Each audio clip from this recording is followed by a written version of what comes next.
The world is getting crazier. People are acting more and more insane. The end of the world is tomorrow. There's only one thing to do when the world is falling apart. Listen to Basil and Gonz as they discuss this week's news and events through the lens of Bible prophecy. You are listening to Canary Cry News Talk. You're listening to Canary Cry News Talk. Today is October 12th, 2020. This is episode 254, and today, Soylent Scream. And for the second time today, I am your best buddy, Basil. And this is Gonz. Welcome to the podcast where we love Jesus, we love you, we try to love ourselves, and even harder, try to love our enemies.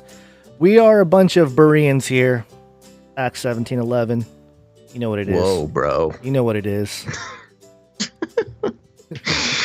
Okay, well, here we are. We're back. For those who are watching live, this is our second try. We think we solved some problems, but it turns out seems like all of Southern California, I think maybe just California is pulling some, China internet slowdown operation on the whole state. Just the whole state. We're trying to. The whole state's been slowing down, but we'll see. We fiddled some knobs and pressed some buttons. We'll see if that helps. But we're back, Gonz. We did it. We made it another weekend. It's another Monday. Yes, and if this all goes bad for you live viewers out there, make sure to go to CanaryCryNewsTalk.com, and you can listen to it there, or you can, I guess afterwards. You can listen to the clean audio version, or go to your podcast listening device app, whatever it is, and look up Canary Cry News Talk, and you'll find us there. And you'll get a much cleaner version of it instead of this choppy live nonsense. Yeah, much better sound quality, and almost every episode, the podcast version is posted the same day as the live show, so you don't miss a thing. But we're glad we're working here. I see, YouTube's back, Twitch is back. I think this is going to be good, Gonz. I think we're going to be okay. You're getting closer to adding another samurai baby to the roster over there, huh? Yes. Yeah. We'll see. Any updates? Other than wife in pain? No. Have you decided? Uh-oh. Who yet? You cut out for a second. What did you say? I said, have you decided officially, did the wife agree to name your new child Basil 2? The Basil name? Yeah, I flew that by her, and I was met with a flying fork coming at my head. So I had to dodge. Weird. I thought George she'd be Bush. Okay with that. Yeah, she wasn't too stoked about that one, but yeah. What are you going to do? The shoe dodge. Yeah, the shoe dodge. George Bush shoe dodge. Well, yeah. Okay. Well, you can't blame me for trying. One of these days, somebody will name their cat or their child or something Basil 2, the Basiling. Gosh. But today is not that day. No, it's not. Okay. Okay. Well, let's see here. I don't know. I don't know if there's anything else to say. I'm trying to think if I have any updates. Oh, yeah. Well, this is worth mentioning for the live viewers. Like I mentioned, this was our second try at the live show. We had some trouble on the first go around, but it turned out to be not the worst thing in the world. Apparently, I had gotten a call during the 4 minutes that we were trying to do the show that first time. Right. And since we stopped the show and rebooted, did some things, I had a chance to call that person back. And that was very important. It was a very time-sensitive thing and would have made the day pretty bad for that person if I did not call them back. So it worked out okay in the end. Maybe it was God throttling our internet, just so you can take care of your things over there. That's right. God in the machine. But speaking of that, Deus Ex Machina, we might as well hit the Flippy update. Flippy update. Do you want fries with that? That's right, folks. It's the Flippy update. And if this is your first time listening to the show, Flippy is the colloquial name for the disembodied robot arms that are taking our jobs, enslaving our children, and flirting with our spouses. That's right. We talk about these robot arms as a proxy conversation just to talk about how robotics and AI are taking over the world and there's nothing we can do about it. And today, Gons, we're coming from dailymail.co.uk, so you know it's good. And the headline article reads, would you trust a robot with your colonoscopy? Scientists invent a mechanical arm that uses a probe and a magnet, in all caps, to check for colorectal cancer in quote-unquote less painful procedure. All right, so they're getting these Flippies. Last week, we had Flippy doing dental procedures going in one side. Now we're checking out what they can do on the other side here. The article reads, an AI-powered robotic arm can perform less painful colonoscopies to check for bowel cancer by using a magnet to externally steer a camera probe through the gut. The system, from a team led from Leeds, could prove to be the first major update in decades to the procedure, which used some 100,000 times each year in the UK. In a colonoscopy, a long, thin camera-ended probe is passed through the rectum and colon to hunt for and remove abnormalities and take tissue samples. The examination can be uncomfortable for the patient and requires highly skilled doctors to be performed, limiting the availability of the procedure.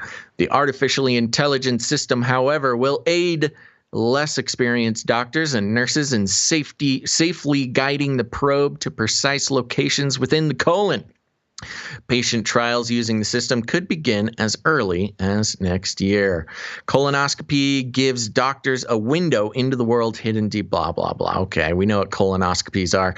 So there you go. Long story short, Gons, Flippy is coming in from every door. Luckily, this robot arm, as you can see in the picture here, doesn't actually do the probing. It's more of a robot arm with a giant magnet that hovers over your torso and uses that magnet to steer a little probe on the inside. So I think less painful is probably an accurate description. Less humiliating might also be an accurate description. I don't know. Do you swallow the magnet, or does it go up the other way too? I don't know. And to be honest, Gons, I'm okay not knowing that information. I think I read just about as much of this as we need to get the picture, if you know what I mean. Yeah, I'm getting close to that age where this whole thing is supposed to happen. I'm not looking forward to it. I was going to ask if you had done this mandatory procedure yet. No, okay. Not even close. An emphatic no. Emphatic from no. Gonzo there. And not looking forward to that doctor's appointment there. Hopefully they have. No. They have. If I see the arm, I'll have my robot stun gun, and I'll just shut it down quietly from my pocket. And I'll be like, no, not going to happen. Oh, okay. All right. Well, there's some very interesting pictures. One of them is they are performing, Flippy and the doctor are performing the procedure on what looks to be like a dead pig in probably the most disturbing picture I've ever seen. So I'm just going to skip right past that. But there you go, man. Flippy is literally everywhere. Yeah, I don't know why Will Smith just popped up on my screen. Is he supposed to make me feel a bit better about this procedure? Will Smith? I don't know. Was that an ad or something you got? Probably, yeah. Oh, probably, Will Smith pushing the robot magnet colonoscopy arm. Don't worry, there you go. Guys. Well, there, that's it for the Flippy update. I don't want to get any more graphic than that. Yeah, we got issues. Okay. Some quick updates here. We interrupt this broadcast to give you a brief update. By the end of this timely interruption, you will be thoroughly updated. 33 is the number of completion of the Great War. We have a couple 33 updates. The first one was sent to us by some listeners. And yes, this was a big one. I saw this one all over the place. Yeah, so this is the last Trump virtual conference. And in big letters a couple times, 33 speakers. The last Trump Virtual Prophecy Conference, 33 of today's top Bible prophecy teachers. Wow. And wow, on the list, guys. Yeah. On the list includes Gary Stearman, Jonathan Kahn, Bill Salas, L.A. Marzulli, Tom Horn, Randall Price, Bill Koenig, Billy Crone, and Brent Miller Jr. The only one I had never heard of is Brent Miller Jr. Other than that, familiar names if you're, if you I guess swim around we've in the Bible interviewed a prophecy. lot of these people. A lot of these people have been on CanaryCryRadio. Yeah, a good handful of them. So what's the deal? Are we in the Illuminati now, Gons? Is that what this is? Are they just having fun? I mean, we have fun with 33. Yeah. We use it more to mock the Illuminati dog whistle, but I don't know. It's weird because they're very proud of it. It is featured on all of the material in like big red lettering. Yeah, and the other part of it too, the last Trump virtual conference, making it sound kind of like a Trump conference. It's almost like its own version of NLP. It's like, oh, this will get all the Trump supporters on there. And the Freemasons. Right. Obviously, they're referring to the last trumpet. Yeah. Yeah. Which is in the book of the Revelation, referring to some end time stuff. But looks like they're trying to make a very specific connection to Trump and 33 speakers. Yeah, I'm wondering. I wonder who's actually behind the conference, who organized it. The coming rapture and the future of America. Yeah, I mean, okay. I guess it looks fairly pre-trib. I mean, based on the individuals highlighted here. Although I think L.A. Marzulli has called himself pan-trib. Tom Horn. I was going to say we should call up Marzulli, see what the deal is, get the scoop. In fact, I think and I have I'm his number. offended they didn't ask us to help spread the word. Well, you know why that is. Because they know we're onto them. No, I think I was rounded up as not cool enough to be part of the prophecy, guru crew or something. When I talked about a couple different issues, and if Gary Stearman is on this list, he's a very highly regarded individual in the older circles there of prophecy talking and. I think some of the topics I've discussed. Prophecy talking. Yeah, well, I mean, I know for a fact that there were some videos I published a few years ago that got me in quote unquote trouble with the likes of Gary Stearman. Oh yeah. The quote I heard was what the heck is Gons doing? Was the quote from, not from Gary Stearman, but someone associated there. What was it? What was it about? What'd you do? The Star of Renfam, the Jewish star, the hexagram deception video. Yes, they didn't like that. They didn't because they're super. Yeah, they're very pro-Israel. You can't question anything about Israel, Gonzo. I know, I did it. I'm sorry. That? I kicked one of the pillars of the circuit, and they kicked me out. Along with a bunch of other people. So, I still respect all these men for what they do in terms of their research and, preaching Christ in the unique ways that they do, but we don't always agree on all the details of the doctrine. And, but I do have some, I mean, it's gotta be like a dog whistle of their own. Like, yeah, let's do 33 speakers. Yeah. It's a 40-day conference, which is pretty crazy, I guess. I mean, I guess in this new normal, you can just pull stuff like that off. But I'm wondering how much it costs. Must be pretty. I mean, it's already open, October 1st through November 9th. So they're having to give honorariums to 33 speakers. So I'm sure it wasn't cheap. That's very true. Yeah. I forget about honorariums. Probably ask a few of the because we don't get very many of them. I know, yeah. I've given them, though. The conferences I've organized, I've handed out honorariums to some of these men on this list right here. Okay, I've never actually gotten an honorarium. I don't think so. Really? I'm trying to think. I don't want to misspeak because if I have gotten an honorarium, I don't want to I don't want to besmirch it, but I can't recall ever receiving one for any of my participation in things. I think the one conference that we did where you would have received it, it was revoked for your silly antics. Oh, you're right. You're right. I can't remember if it was or not revoked. It was a long time ago. It was a while anyways, ago. there you go. 33 alerts. Some emails to send people. Very interesting. I wonder if they're getting any guff for this. Probably not. They're going to get a bunch of Canary Cry listeners, at the conference. Like, what's the deal with the 33 speakers? Yeah, don't make them mad at us, guys. They already these hate are us. our colleagues. Yeah. And the other guy, Bill Koenig, on this list. I had lunch with him one time, and I took a picture with him. And that picture of just having lunch with the man one time has put me on a list of like, look at Gons as a shill. He had lunch with Bill Koenig, so yeah, that was also the luncheon where the late, he's passed away now, Kenton B. Shore Sr. told me that I want to be in hell because I don't believe in pre-tribulation rapture. So that was fun. Wow. Yeah. Good times. Yeah. Good times.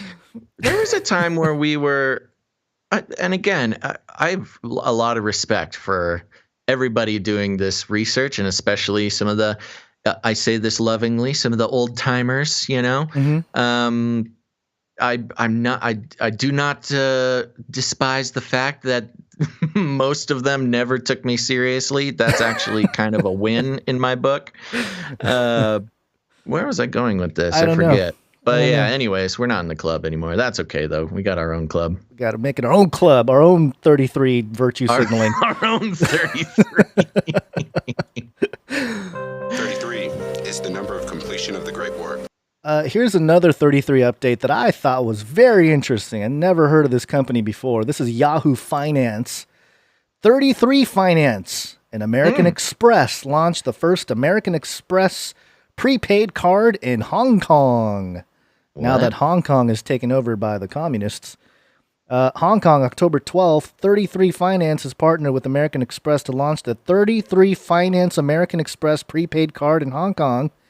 And, whatever, the prepaid card. But I wanted to look up, what is this 33 Finance? So you go to 33finance.com and everything's in Chinese. So let me see if I can pull it in English here. I think I can. Try to do the Google Translate. Yeah, I think there's a button here to turn it into English. So I'm sounds like some sort of bank or bank adjacent, financial products company. One of the things about the whole New World Order system is that, and we've talked about this before, how it was much easier to establish the foundations of it through a country like China.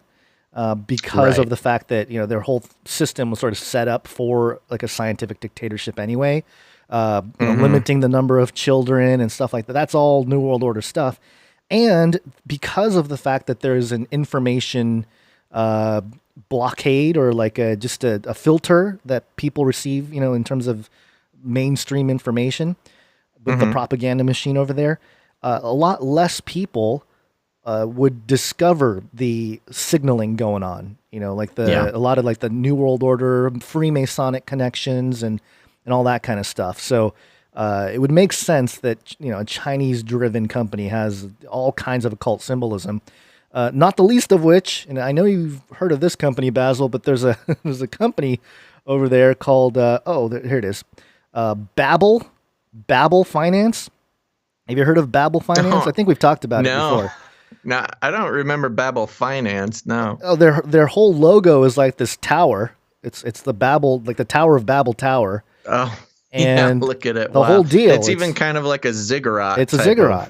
It's a whole ziggurat, and they're sort of like like an investment firm, but also like people can give their money to them, and they'll invest it into all kinds of different assets, including cryptocurrencies. And I think they were called out for doing some financial hanky-panky a couple weeks ago. That would be a big problem. But yeah, I mean, again, much more blatant over there. Basil Finance works with a company called, think it's called City of Zion. And one of their big cryptocurrency projects over there is called Neo. That's created by City of Zion, which has connections to Babel. So, I mean, okay. It's kind of funny. I could see like Western-based, Illuminati members like, oh, looks like Hong Kong's trying. Oh my gosh. They're being too blatant. It's 33 funny. Are you serious? Guys, come on. You're supposed to do it like kind of secretly. Don't put the ziggurat on the. Oh my gosh. Yeah, something like that. Sure, I'm Who sure knows? that's exactly how the conversation went. But there you go. Those are a couple of the 33 updates. Great. We always talk about the number 33 as Illuminati dog whistle. So there you go. That's right. And here's another quick update. Oh, it's the New World Order. It's here. Are you ready to become cyborg? We always try to find articles that you can share with your normie friends if they question the idea of certain topics. For example, the New World Order. This is sciencefocus.com, and this is the home of BBC Science Focus magazine. And the headline here, today's digital tech doesn't replace human interaction, and that will lead to innovation. And subtitle, the disruption COVID-19 has brought to the internet will bring about a new world order that will be greater than anything ever invented before. Oh, wow. Super amped about the New World Order. Greater than anything ever invented before. I mean, okay. All right, BBC Science. The article was interesting. I'm not going to read the whole thing, but it talked about this idea of in 1993 when AOL, American Online, sent out CDs to every household in America. And that was when America started to jump online, right? And this was called, I didn't know this. This was called the Eternal September. Did you know this? No. Yeah. What is that? Yeah. So this was the beginning of what became known as the Eternal September, locked into online lore as the moment when everything changed. The elders were replaced by newbies, rules were bulldozed, and the old ways didn't matter anymore. It was the original disruption in the new technology, and the internet that most people know now was born. So that was the Eternal September. And now this article claims that COVID-19, particularly in April, is the same type of disruption that we had in 1993 with Eternal September. And it says here, less than 5 years after the Eternal September turned the old internet on its head, we had new systems of search, Google, commerce, Amazon, and social networking, 6 degrees. The seeds for the dysfunctional internet we lived in pre-COVID were sown by newbies. The eternal April will bring disruptions that the rest of us can't imagine. And newbies will invent a new world order of their own that will be greater than anything ever invented before. So there you go. Eternal April was the big turning point for the elite to bring about the next phase of the New World Order. And that's according to their own words over there at sciencefocus.com. That sounds about right.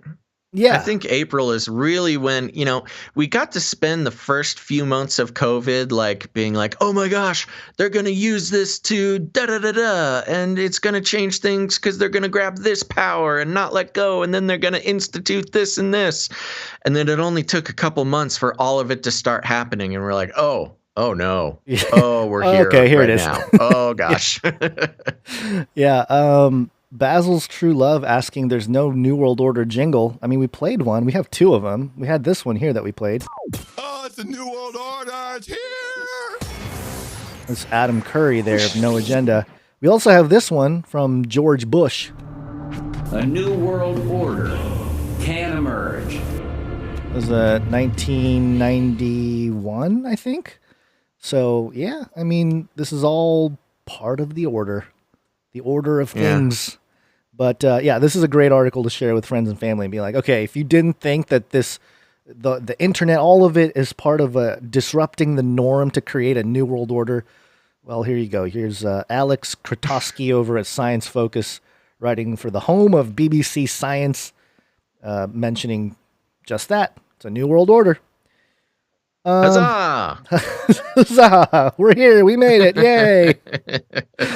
Oh boy! All right, here's a waccine update. Waccine.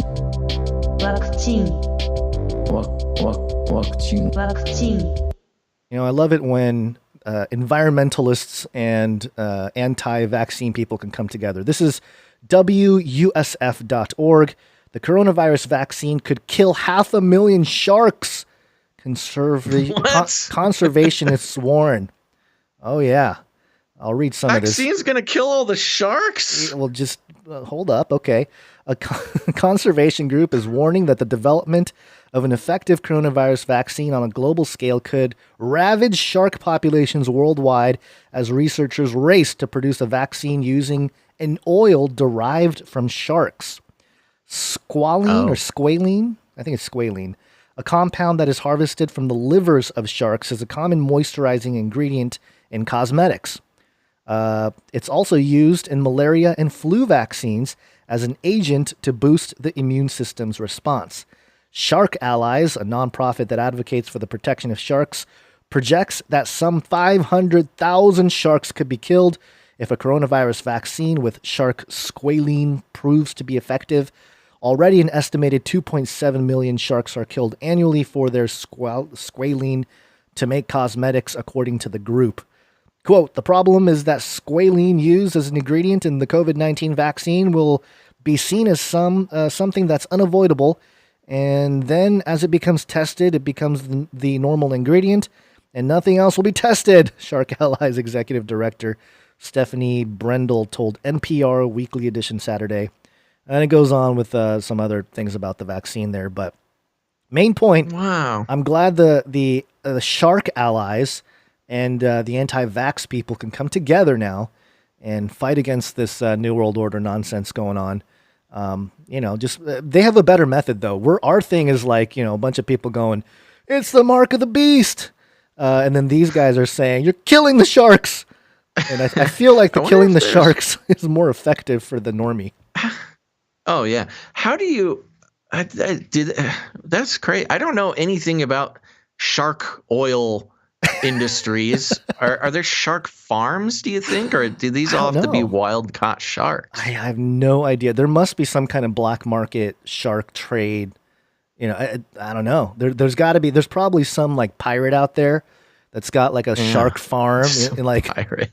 Using some some crypto on the dark web to sell you some shark liver. Michael A. on YouTube says, I guess the master witch said they need shark oil in the vax. Oh, it does seem kind of like a witch's brew. Yeah. Oil of shark. Yeah. Wow. So interesting angle there. I wonder what it takes to get into the shark farming business. I don't know. It's curiouser and curiouser.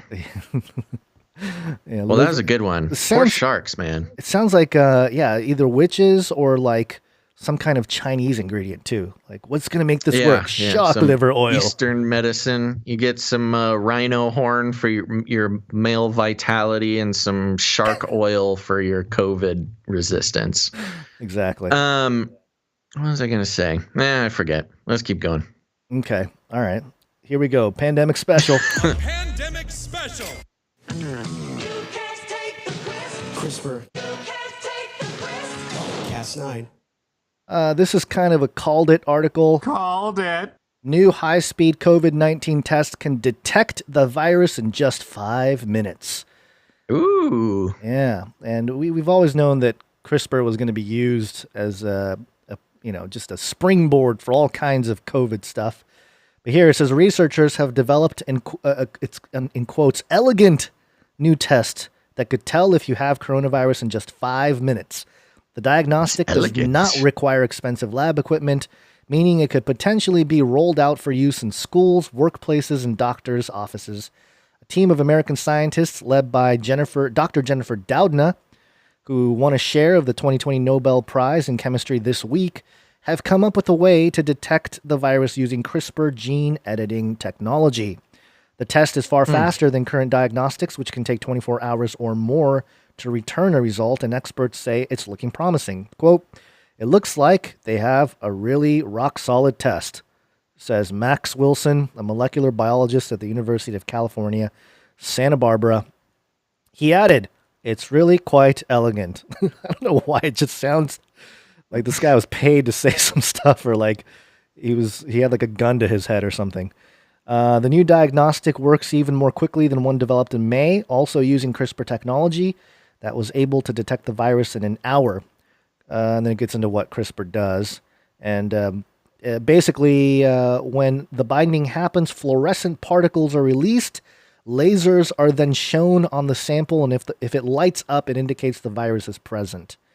And it's a similar, amplifying RNA type of test that they got going. And I wonder how it differs from some of the PCR testing finagling that we've been reading about. If this is also equally as manipulatable. Is that a word? Manipulatable? It's a cool sound, whatever. If it's not a word, it was a cool thing to say. Manipulatable, type of data set there. Yeah. But no, this is interesting. I don't actually know anything about this particular test. So this is going to take some further look. I mean, we know the PCR test works. We know the problems with using PCR tests and how it's been manipulated. And I'm curious. I don't know how this this CRISPR one works, and we'll have to look more into it. It's crazy because it's another one on the list of things to look into. Well, yeah, I was going to say the time to get tested. It was a couple days or a couple weeks or something. Then it was like, oh, we can do it in an hour, and now it's 5 minutes, and eventually it's going to reverse time, and it'll be like, we can tell the future. We will know and especially with the sewage test. Positive yesterday. Yeah, or tomorrow. Yeah. You will test positive tomorrow. Tests. Yeah. Yeah. Oh, that's actually not funny. That's probably true. That's true. What they're talking about. Yeah. So combine all that, and we're in a heap of New World Order trouble. One more quick story. You got something else on that? No, not on that. No. Okay. Do your thing. I'll say it after this. One more quick story here. Artificial intelligence. I'll keep you warm and safe in my People Zoo. This is a People Zoo story. dailystar.co.uk. AI will become Earth's dominant life form and keep humans, quote, like we keep plants. Oh, no. Artificial intelligence. Yeah. AI will one day keep human beings around in the same way we keep plants, a scientist has claimed. James Lovelock, the veteran environmentalist best known to the wider public for his influential Gaia theory, says that while artificial intelligence will inevitably become the dominant form of life on Earth, AIs will want to keep us around, quote, like we keep plants in gardens, end quote. In his latest book, Novacine, Lovelock predicts that the thinking machines of the future, quote, will have designed and built themselves from the artificial intelligence systems we have already constructed. These self-replicating artificial intelligences will quickly evolve until they become, quote, thousands, then millions of times more intelligent than us, he added. Nothing new on that front. So he basically watched The Matrix. Yeah, that's kind of what I'm thinking. He just watched The Matrix and then made it into a scientific paper. Yeah, but he said that nothing to be afraid of, pointing out that computers, like humans, are threatened by climate change. So, good. So keeping the planet habitable will be as important to them as it is to us. Quote, by remarkable chance, it happens that the upper temperature of both organic and electronic life on the ocean planet Earth are almost identical and close to 50 degrees Celsius. The Novacine, Lovelock says, represents the next geologic age of the Earth's history. And then it goes... I think it mentions Elon, of course. But, yeah, the reason why we named the episode, or at least I came up with the title here, of Soylent Scream, is because, of course, the movie Soylent Green. Yeah. Yeah, everyone knows about Soylent Green. Do you know what year Soylent Green was based in? No, I do not know. 2022. Oh, really? Yeah, That's hilarious. Here's the plot. In the year 2022, the cumulative effects of overpopulation, pollution, and some apparent climate catastrophe have caused severe worldwide shortages of food, water, and housing. There are 40 million people in New York City alone, and only the city's elite can afford spacious apartments, clean water, and natural food. And even then, at horrendously high prices, the homes of the elite usually include concubines who are referred to as furniture and serve the tenants as slaves. And of course, the big punchline at the end of the movie is that they're eating people. And, you know, I wanted to, man, it's weird because there is like a flippening in terms of a biblical principle here. And I refer back to Jeremiah 2, verse 21. And in Jeremiah 2, it says, yet I planted you. Let me do let's do King James. Yet I planted thee a noble vine, wholly a right seed. How then art thou turned into the degenerate plant of a strange vine unto me? And it's just weird how the vine is in reference to Israel and like the lineage of Israel and all that kind of stuff. And just humanity in general, like God's chosen. And it's just a very strange analogy when you think about Soylent Green and how now this guy over here is saying, James Lovelock saying that, hey, humans are going to be like plants.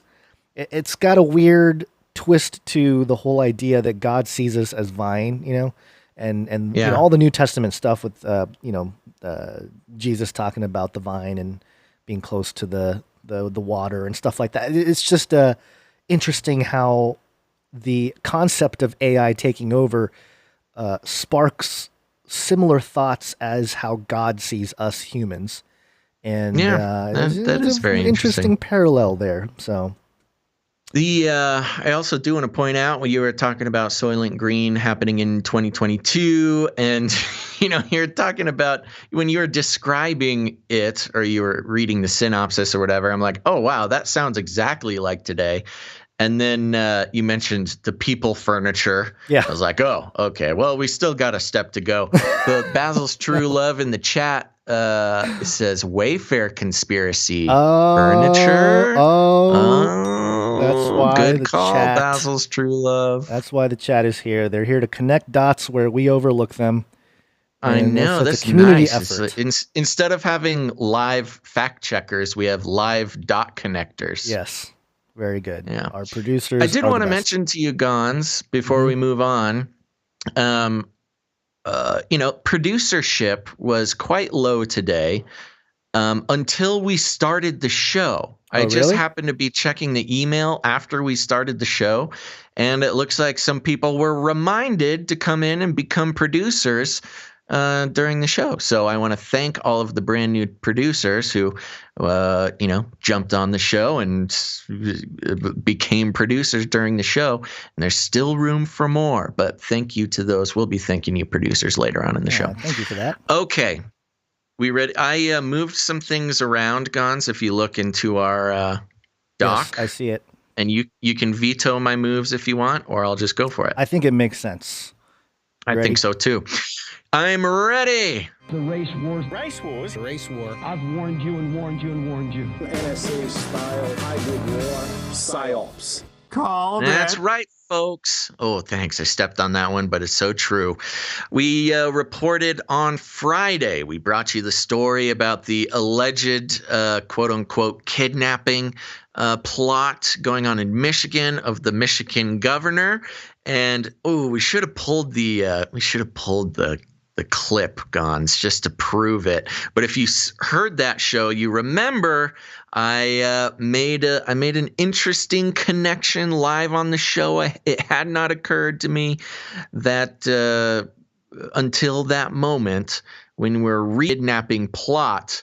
It is, they were trying to make it sound like it was white supremacists, but there were some little clues there, little clues, and I just sort of blurted out that it sounded more like Antifa than, a constitutional militia. And then this came out, Gons, yesterday. And I first read it in Washington Post, but we're going to take it from the Washington Examiner because it focuses in a little bit more on the issue. And here we go. It's titled, "Man Accused of Hatching Plot to Kidnap Whitmer is BLM Supporter and Made Comments Critical of Police." Booyah. You were right. One of the men accused of... I know, man. It's the second thing we've been right about. First, sewage surveillance, and then secondly, we might have been one of the first people to get suspicious that this sounded more like Black Lives Matter rioters than it did a militia. But let's read on. Let's see how we look here. One of the men accused of hatching a plot to abduct Michigan Governor Gretchen Whitmer attended a Black Lives Matter rally this summer. Quote, "One of the alleged plotters, 23-year-old Daniel Harris, attended a Black Lives Matter protest in June, telling the Oakland County Times he was upset about the killing of George Floyd and police violence. Harris told the Oakland County Times that Floyd's death was a shame and made comments critical of law enforcement official. Quote, "It is a shame of what happened with George Floyd and instances where law enforcement officers murder an unarmed man, woman who isn't resisting arrest, was complying with orders is wrong and need to be stopped. You look at photos and videos of news teams and protesters being beaten by riot police when they are there peacefully. You see people losing their eyes because of an officer shoots them with a, quote, non-lethal round like pepper balls or rubber bullets," he said at the time. Quote, "I've gone through that sort of training, and I can promise you weapons like that can turn into a lethal round." Quote, "We went to the BLM protest yesterday in Lake Orion to show our support that everyone's voice should be heard, no matter the color of your skin. Protesting is important to me because it gives us all a voice to be heard," he added. Harris is a former Marine who is living in his parents' home and working as a construction worker. He was arrested last week for and charged federally with conspiring to kidnap the Democratic governor ahead of election next month. He, quote, "He served in the Marines from 18 to 22 years old and just got out a year ago in June." Harris's lawyer, Parker Douglas, told the media, "A total of 6 men have been charged federally in the plot. 7 additional men associated with the group Wolverine Watchmen were charged in state court for planning to storm the Michigan Capitol building and inciting a civil war. Whitmer accused President Trump of issuing a rallying cry that helped motivate the men to hatch the plot to kidnap her and overthrow the state's government. Quote, "Just last week, the President of the United States refused to condemn white supremacists and hate groups like these 2 Michigan militia groups. Stand back and stand by," he told them. "Stand back and stand by." Hate groups heard the president's words not as a rebuke, but as a rallying cry, as a call to action, Whitmer said. "Yes, because nothing shouts call to action like, don't take any action." Continuing on, "When the leaders speak, their words matter. They carry weight. When our leaders meet with, encourage, and fraternize with domestic terrorists, they legitimize their actions and they are complicit," she said.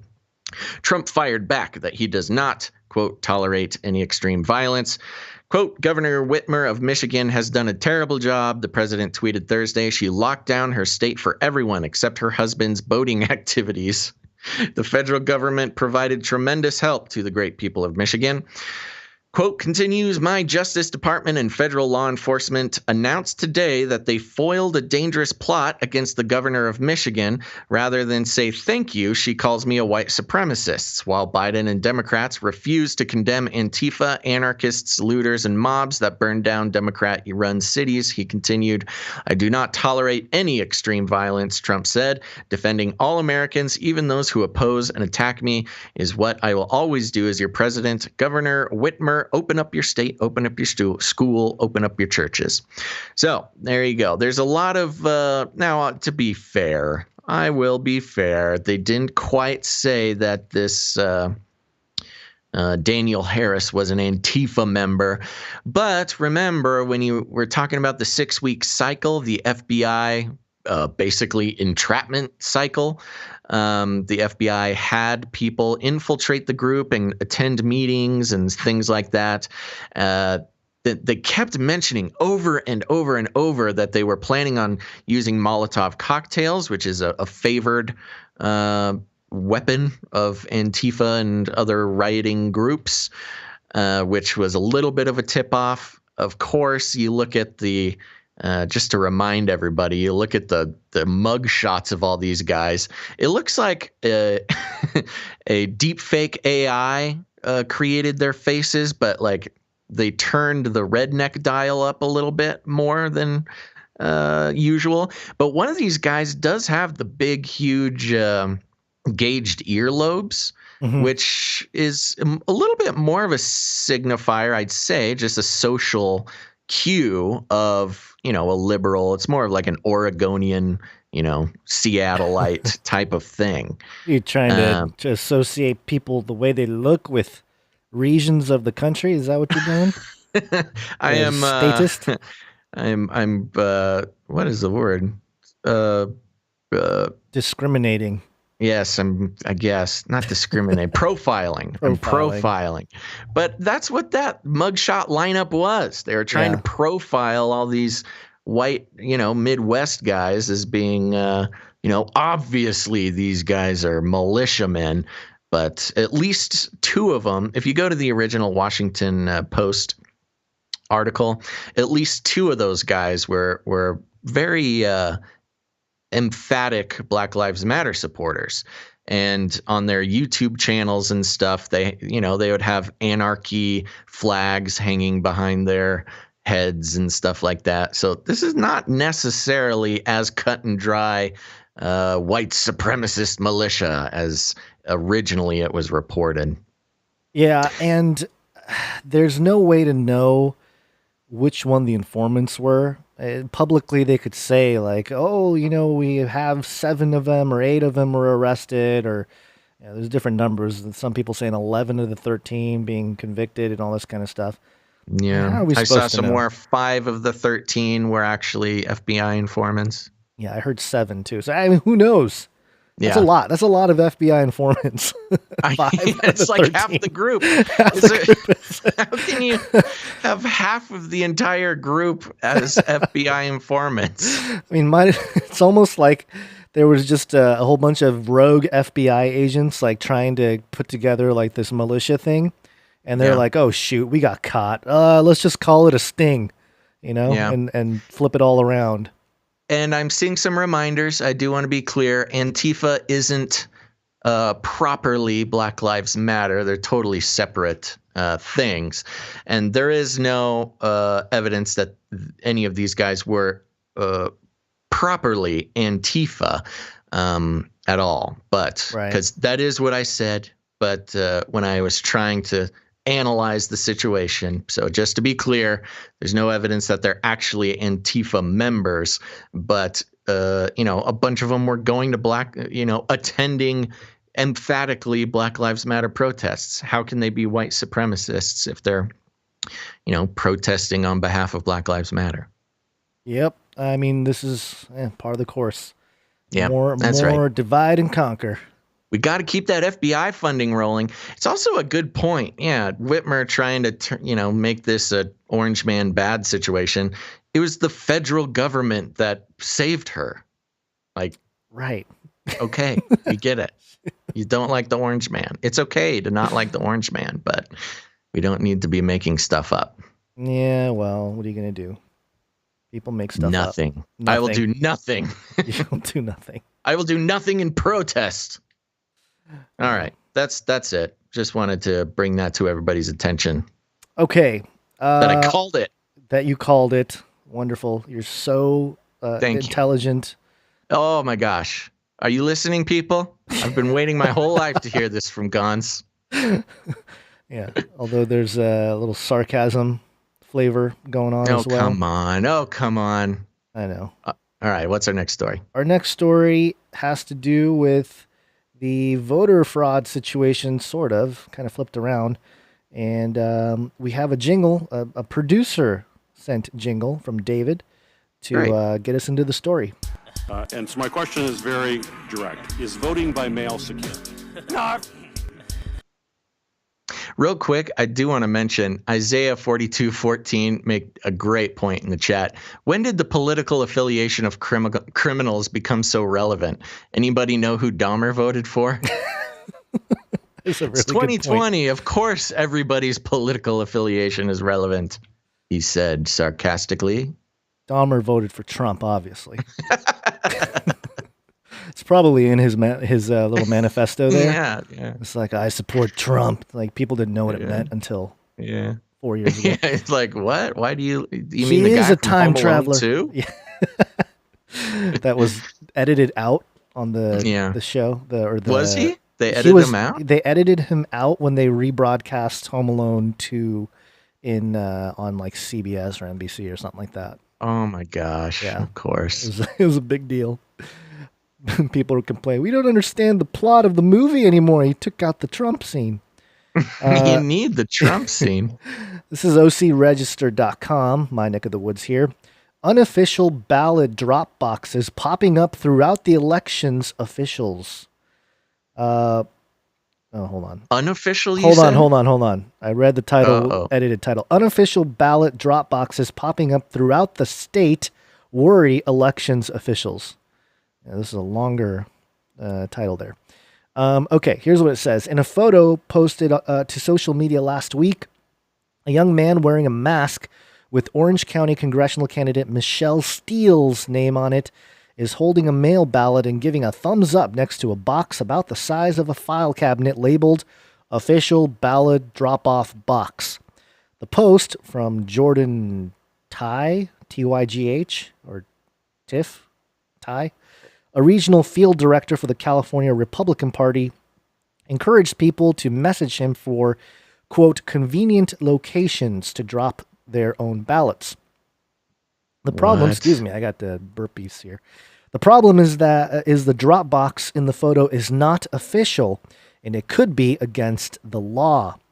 The California Secretary of State has received in recent days about possible unauthorized ballot drop boxes in Fresno, Los Angeles, and Orange counties.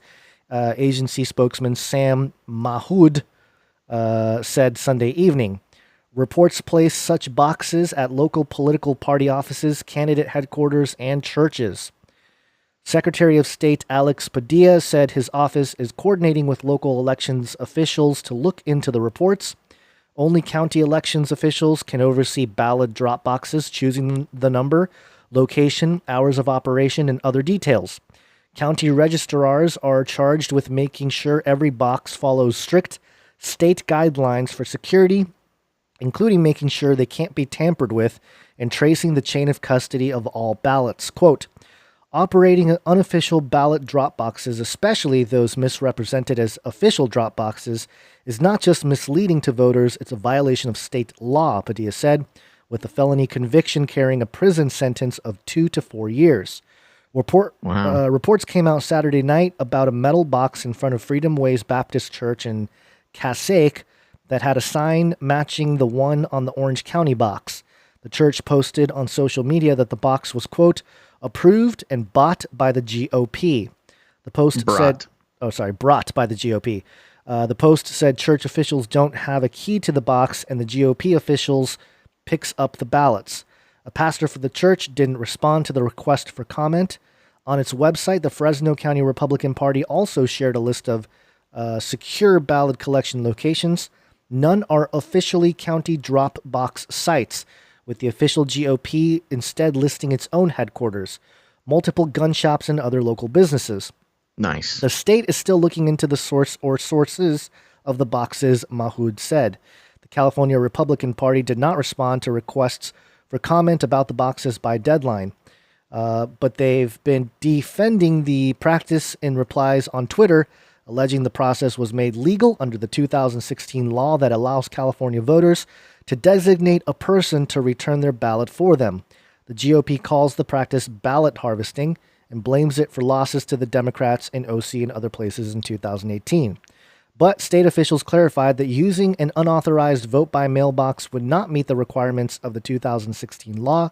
No designated, quote, person would be signing for the ballots as required by state law.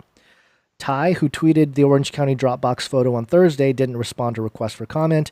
He is listed on Steele's campaign website as part of, quote, Veterans for Michelle Steele, a group supporting her election bid. Steele, a Republican supervisor in Orange County, is challenging Republican Harley Rauda. Representative Rauda, or Harley Rauda, a Democrat for the 48th District congressional seat. A Democratic Party operative retweeted Ty's photo on Sunday, alleging the unofficial Dropbox was at Steele's campaign headquarters. Reached Sunday evening, Steele said she was out campaigning and was unaware of whether there were Dropboxes at her campaign office. She said she'd check into it and call back, but could not be reached later Sunday night. Orange County Registrar of Voters Neil Kelly said Sunday that hundreds of people alerted him to the possible rogue Dropbox. Some had also sent the same message to the state attorney general and FBI. Quote, what we did was started to look into it, notified the state, and the Secretary of State issued guidance this afternoon that it is illegal and you can't do that, Kelly said. Quote, it would be like me installing a mailbox out on the corner. The post office is the one that installs mailboxes. Kelly said he doesn't have many details, such as where the box in the photo was located or who was responsible for it. He passed the information on to Padilla's office and to Orange County District Attorney Todd Spitzer. District Attorney spokeswoman Kimberly Ed said Spitzer's office is investigating, but she declined to say where or how many there were or who had placed them. And then, to find official stuff, blah, blah, blah. So, yeah, what do you think, Basil? I mean, I have a couple theories on what might be going on here. Yeah, I don't know if I have any theories, but I do know that if there's unofficial drop boxes being set up, no matter who's setting them up, whether it's Democrat or GOP, that's just not the way. It's like, you can't just do that. I'll set up a drop box. Yeah. Well, okay. On one hand, I think to put your dirty COVID money in. Right. Yeah. I think this could be, as you said, or as you sort of alluded to, it could be one or the other. Well, if it's a Republican group doing this, then they're not very smart. The Republican narrative being, hey, they're going to try to rig the election, so I'm taking it into my own hands and making sure the Republican votes go through, that kind of thing, right?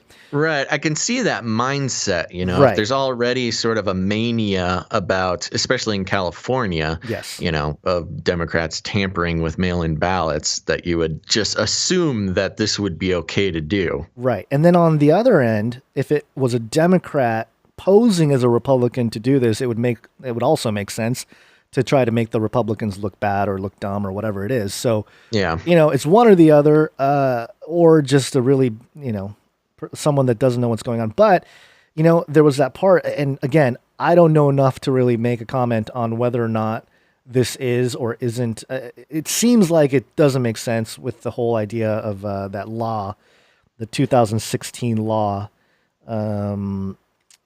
suggesting that, there could be some, like a designated person to collect the ballots there. Right. But somebody's got to sign for it. Right. Somebody needs to be responsible. You can't just dump them in a box and just say they're legit. Which is why within the context of a right-left paradigm, I think it would be more likely that this is some kind of Democrat operation or just someone on that side trying to make it look bad. We've seen it before. Yeah, trying to make it look bad for Republicans or trying to dupe all the Republicans in California, especially because in California, they talk about the silent majority and all this kind of stuff.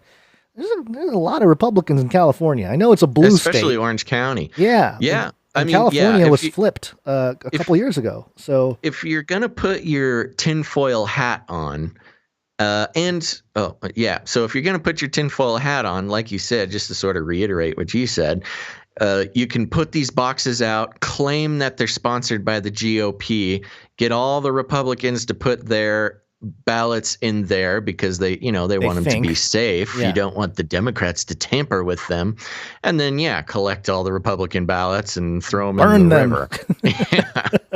That's definitely, I mean, there's no real evidence for that right now, but that would be a tinfoil hat theory to throw out there. And of course, the other side would be Republicans putting up a bunch of voting boxes or ballot receptacles just to see how many Democrat ballots they can gather up and then throw those ones in the river and pass on that or try to preserve the Republican votes, because if they're thinking that there's some kind of hanky-panky going on, take things into my own hands. But if you're taking it from the left perspective, you're assuming that they're dumping the Biden votes in the river. Sure. Another thing kind of related to this, I don't have an article with me right now, so actually somebody could probably fact check this for me. But I was just told by a left-leaning person that Amazon Prime Day, Prime Day where you get a bunch of free shipping and a bunch of Amazon stuff is discounted. People look forward to it all year, apparently. Got extended to not just Prime Day, but it's Prime Weeks. And those weeks were lined up directly with mail-in ballot period.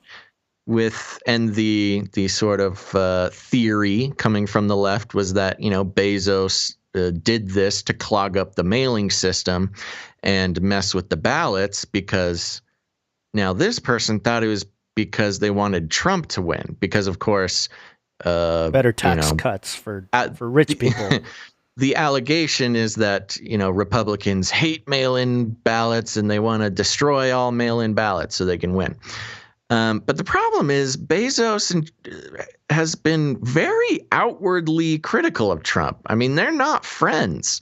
Trump called Bezos in for monopoly hearings. Bezos and Trump are not necessarily best friends. I don't know. Maybe they came to an agreement. Maybe they came to a deal where, no more monopoly hearings if Bezos clogs up the mail system or something. I don't know. It was just something somebody was talking to me about. I have not verified that Prime Week thing. It wouldn't be hard to do, but there you go. Well, either way, it seems to be part of the chaos that they're slowly heating up as Election Day gets closer and closer. And especially around here, again, there's Orange County used to be a red area. And then a couple years ago, it flipped. And now when you have like local ballots, when I open my little, I get in the mail, like a local ballot thing, you vote for a Democrat or a Democrat. So it's pretty awesome how that works out for the Democrats. There's not even a Republican on the voting thing. It's like, oh, which Democrat should I vote for? So I don't vote, it's kind of pointless. Classic. But, Classic. Come on, Gons. You're morally wrong for not voting, so I'm told. Yeah, I don't know. I'll put in my own name or something, or like your name. I'll put Basil Rosewater. I'll put Rosewater 2020 and then they'll come after you, Why did he get a vote? Either, Trump will be there all mad, Yeah. Or Kamala, one of the two. I love that. Yeah, I was going to say, Trump will be there all mad, What? Why? Who is this? Who is this Rosewater? Go find out who this Rosewater is. Yeah, no, Trump will be stoked to get me as a third party to come in and take some votes away from whoever needs them taken away. That's what Kanye's for. Haven't you heard? Oh, is Kanye going to take away the votes from Kamala? That's the theory. Yeah. I keep saying Kamala. I know Biden's the one, the puppet running. No, I think you're right. It's going to be President Kamala. If Nancy Pelosi, it sounds like we talked about it before, but if Nancy Pelosi gets her 25th Amendment thing, it could be used on Biden as well. That's a good point in the chat there. It says, Isaiah 42:14, put Jesus or Jesus of Nazareth on everything. What would happen if a bunch of Americans was like fed up with this whole thing and they just put like, Jesus? Put Jesus of Nazareth. It'd be, show me the birth certificate. He's not born in America. He's a Middle Eastern man. It's actually true. That would definitely happen. Hold on. Somebody wrote me a long note. I'm trying to read real quick. He's not old enough. He's Yes, he is. He's 33. He's 33. He's eternally 33. He's too young. You have to be 35. Oh, Let's go to this next story here. This is interesting. How did this get on the list? Let's see what it is. It's on the list because I put it there. Yeah, let's. Anytime you see the Four Horsemen, it's something special. A new world order can emerge. Okie dokie. USnews.com. Facebook bans Holocaust denial distortion posts. Okay, let's see what we got here. Facebook is banning posts that deny or distort the Holocaust and will start directing people to authoritative sources if they search for information about the Nazi genocide. Facebook CEO Mark Zuckerberg announced the new policy Monday, the latest attempt by the company to take action against conspiracy theories and misinformation ahead of the U.S. presidential election 3 weeks away. The decision comes amid a push by Holocaust survivors around the world who lent their voices to a campaign targeting Zuckerberg beginning this summer, urging him to take action to remove Holocaust denial posts from the social media. I've lost control. Site. I'm going to assume that. Yeah, I'm going to assume it says site or something. Coordinated by the Conference on Jewish Material Claims Against Germany, the hashtag No Denying It campaign used Facebook itself to make the survivors' entreaties to Zuckerberg heard, posting one video per day urging him to remove Holocaust-denying groups, pages, and posts as hate speech. The testimonials coincided with an advertising boycott by companies pushing Facebook into taking a stronger stance against various forms of hate speech and extremism around the world. Facebook said Monday that the new policy is, quote, supported by the well-documented rise in anti-Semitism globally and the alarming level of ignorance about the Holocaust, especially among young people. Surveys have shown some younger Americans believe the Holocaust was a myth or has been exaggerated. Tech companies began promising to take a firmer stand against accounts used to promote hate and violence after a 2017 rally in Charlottesville, Virginia, where a self-described white supremacist drove into a crowd of counter-protesters. Yet, Facebook and other companies have been slower to respond to posts that amplify false information but don't pose an immediate threat of violence or other physical harm. Zuckerberg said in a blog post Monday that he believes the new policy strikes the right balance and isn't acceptable speech. Quote, I've struggled with the tension between standing for free expression and the harm caused by minimizing or denying the horror of the Holocaust, he wrote. My own thinking has evolved as I've seen data showing an increase in anti-Semitic violence, as have our wider policies on hate speech. Zuckerberg had raised the ire of the Claims Conference based in New York and others with comments in 2018 to the tech website Recode that posts denying the Nazi annihilation of 6 million Jews would not necessarily be removed. He said he did not think Holocaust deniers were intentionally getting it wrong, and that as long as posts were not calling for harm or violence, even offensive content should be protected. After an outcry, hold on one second, let me scroll. Oh yeah, we're almost done. After an outcry, Zuckerberg, who is Jewish himself, clarified that while he personally found Holocaust denial deeply offensive, he believed that the best way to fight offensive bad speech is with good speech. The Anti-Defamation League said it was criticized Facebook for taking nearly a decade after the New York-based group first began to publicly call on the company to curb Holocaust denial in 2011. The group, wow, they really stuck with that. 10 years it took them. The group tracked more anti-Semitic incidents in the U.S. last year than at any time over the past 4 decades, and has said it continues to find the Holocaust denial groups on Facebook, some hidden and most private. Quote, while Facebook has made numerous positive changes to its policies since that time, it stubbornly had held on to this outrageous platform policy, even in the face of undeniable threat of growing anti-Semitism and anti-Semitic violence around the world. The group's CEO, Jonathan Greenblatt, wrote in a post.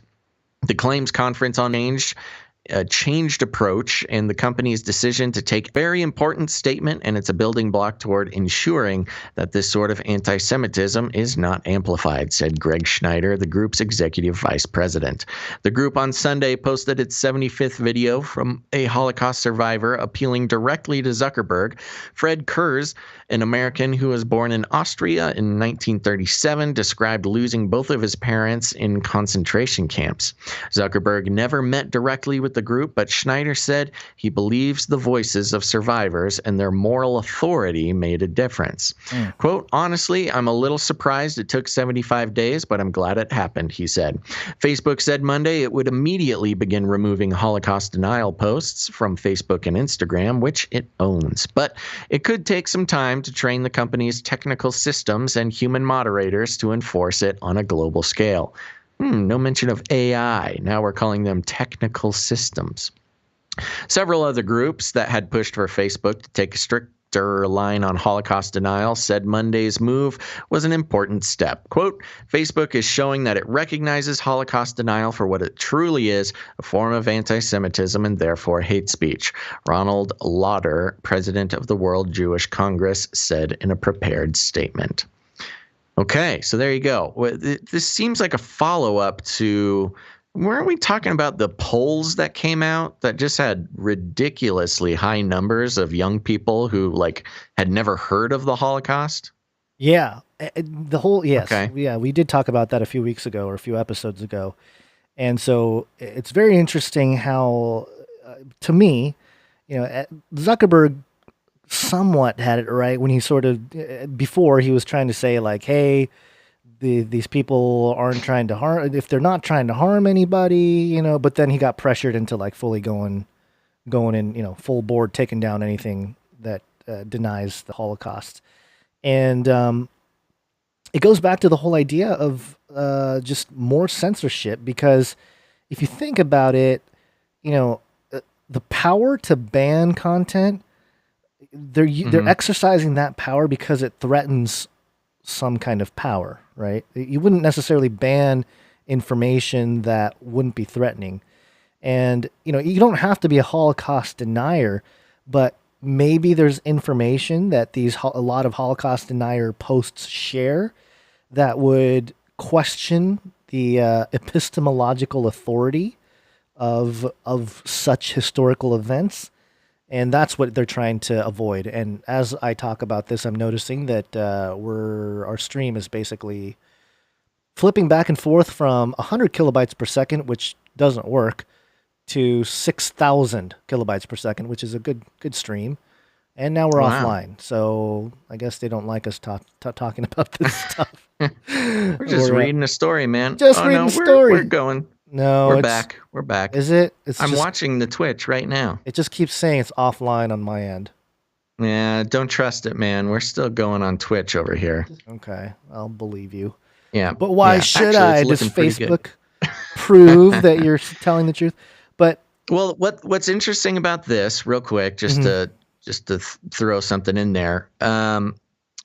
The interesting thing about this is that formerly Facebook was taking the stance that if it's not violence or does not incite violence, then it would not take anything down. And that's where the fact check alert came from. Right. They'll cover it up and say this information is probably false. Our fact checkers find some of this or all of it to be incorrect. And that's what they've been blocking Trump's posts, and that's the link to wiki articles.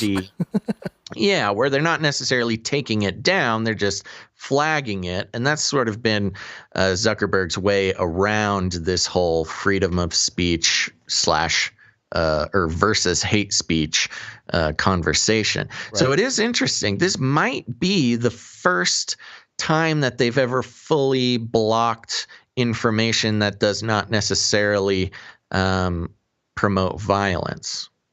Right. In fact, it's strange because it's sort of the denial of violence. I'm not really familiar with a whole lot of the Holocaust denial stuff, so I'm kind of it's I don't really know what points to hit. I'm not sure what that. I was surprised to hear that such large numbers of people had not heard about the Holocaust or whatever. Right. So I don't know. I'm not even really sure what sort of angle to take on that. Well, if I'm not mistaken, some of this is the media here. So when they say Holocaust deniers, it's a very broad brush they're painting there, because again, I brought up the questioning some of the epistemological authority of certain historical events, because a lot of the Holocaust deniers, they won't necessarily say that like there weren't concentration. I mean, some people do, but the majority of them that I've seen would suggest that the 6 million number is a little high. They had propaganda before it ever happened that there's going to be 6 million. It's just more of that. Like, it was more used for a propaganda to justify certain things, or they'll even take it further and say, hey, Hitler was actually trying to fight against the New World Order, and to have heard that. To paint him the bad guy, they had to have a reason, and the reason is that they framed him or made him sound like a horrific dictator by putting together this whole Holocaust event and that sort of thing. So, those are some of the points that you would see. But again, it's one of those issues where if people weren't afraid, like what is wrong with people having even if it's a distorted opinion about history? There shouldn't that's what be a Zuckerberg threat. was saying. You should fight it. You should fight it with good speech. You fight bad stuff with good stuff. Good speech. I mean, I do want to give some heads up. Elon Muskrat you smell so bad says, I don't think Zuck is a practicing Jew. And Larson Victoria said, you mean not a practicing human? Yeah, good Zuckerberg speech is an android. Yeah, proven here. I am not capable of hatred. That's directly quoted by Zuckerberg before he was Zuckerberg. The robot. But yeah, I just think that this is it's that crackdown. That's the boiling kettle, slowly heating up. It's sort of that whole thing. And and if you wanna consider the danger of Holocaust denying, besides anti-Semitism, which I think the point makes the point stands. The anti-Semitism point stands. But also when you think about World War II was this country's biggest war ever. I mean, it was like the biggest war in the history of human beings. Right. A lot of it if the denial of the Holocaust, then makes the biggest war ever, kind of takes the stilts out from under it. Oh, kind of like the reason why we went into Vietnam. The Gulf of Tonkin incident, like that? Is that what you're talking about? Or no. I'm not going down this trap. Declassified, bro. Oh no, I agree with you on the Gulf of Tonkin. Yeah, but that's what they're trying to avoid. The other thing that's weird is that they were tying this into the election, which I thought, or at least in this article, weren't they? They were talking about the election. Of course it is. It all has to be tied in with the Orange Man bad thing. Yeah, I know, but it doesn't make any sense that banning this info would not necessarily hurt Trump or help Trump. Mm-hmm. It's just, I don't know. Maybe I don't know either. It's just weird. I don't know what it is, but it's one of those stories where we're just tracking the progress here of Facebook. There are people on social media also saying that, hey, and this is a common argument you hear, they're a private company, they can do whatever they want. And people will say like, no, this is totalitarian on the part of Facebook. And people will say, well, they're a company, they're not the government. And of course the argument back is like, I think some of these tech companies have more power than the government in terms of influence, in terms of information, maybe not policy per se, but at least like culturally. I would say probably with policy as well. Well, yeah, there's with a reason too. Why these big tech companies don't pay any taxes. Well, sure, yeah. But I guess more. I guess the route to it is more of a cultural route than it is like a direct. Hey, we're going to make some laws as the government, are supposed to do. Well, I think the biggest thing with this story is that it is the first big step in censorship of nonviolent information. Mm-hmm. Yeah. Yeah. Yeah. Nonviolent speech. Yeah. The claim that there was violence is wrong. You are a violent protester. We will shut you down. See that? And this is a really difficult conversation to have, especially live, because I mean, in no way do I want to say, dang it, Zuckerberg, let everybody put their Holocaust denial online, you Nazi. There's no way on earth I'm going to be saying that. And, like I said, Holocaust denial info has almost nothing to do with stuff I come in contact with. So I would say safely, the one big thing about this story is that it is the first big step into banning speech that is not inciting violence. Yeah, and there's nothing necessarily illegal about Holocaust denial type of posts, but not necessarily. Not unless you're in Germany. Oh yeah, well yeah, you're right. Holocaust, you're right. You will go to prison in Germany for Holocaust denial. Yeah. It reminds me of the very disciplined folk over there. Yeah, it reminds me of the Jim Gaffigan joke. Have you heard that joke about Germany? No, maybe it wasn't. No, it wasn't Jim Gaffigan. It was Norm Macdonald.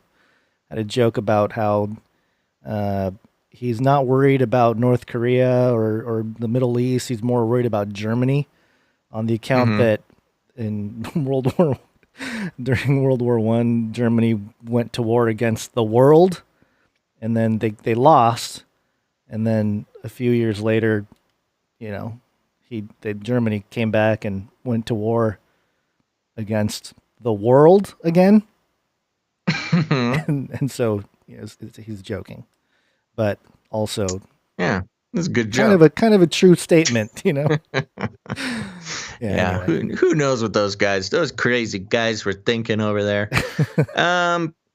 But anyways, anything else on this, Gonzo? No, just wanted to touch base because, he's one of the four horsemen, and we got to keep an eye on the horsemen of the technocalypse, which we've labeled Mark Zuckerberg to be one. So, yeah. All right. Well, I say we take a short little break here. It's break time. Come on, take a break. Okie dokie, folks. We're just going to take a quick break, but don't go anywhere, because after the break, we've got some Space Pope reptilian news. We've got what is this? A demon doll. Something about a demon doll. Wow, don't miss any of this. A bunch of news after the break. So don't go anywhere. We just want to take a quick second to thank our new producers as well as some new Twitch followers. Very good. So, Gons. Yes. Are you ready to hear about our new favorite Twitch followers? Yes.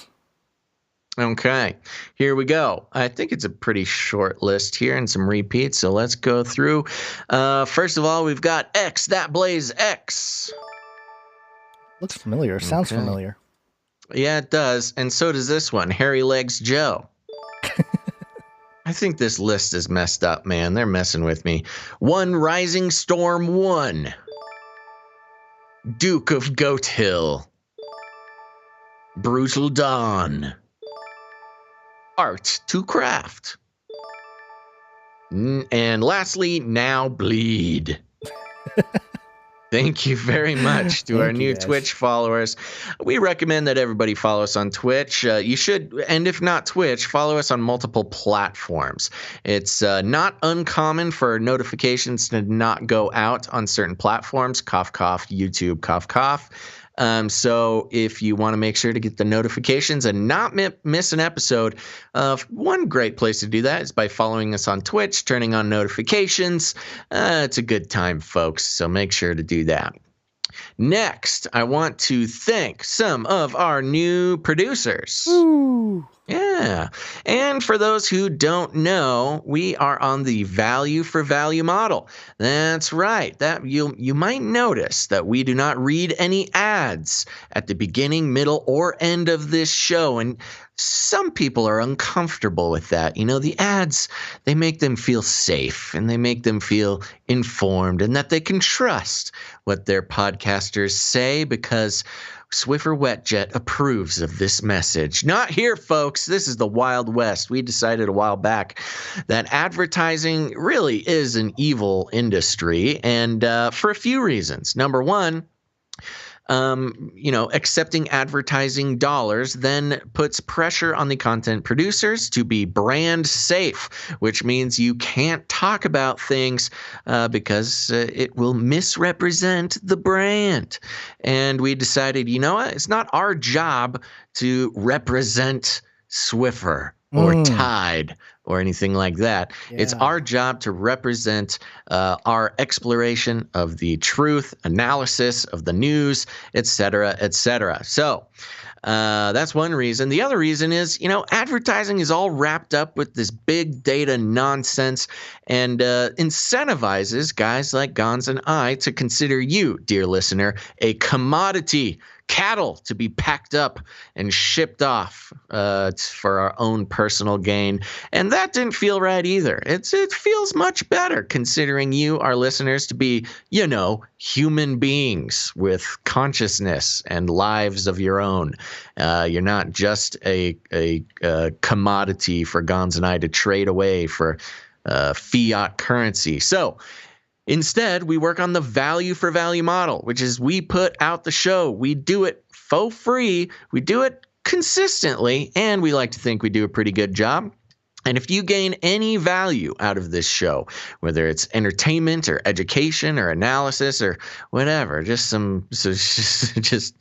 don't know, the art. A lot of people just come here for the art, Gons. I don't know if you knew this or not, but so whatever it is, if you gain any value out of this show and you want the show to continue, it is now up to you to put some value back into the system, and that can take many forms.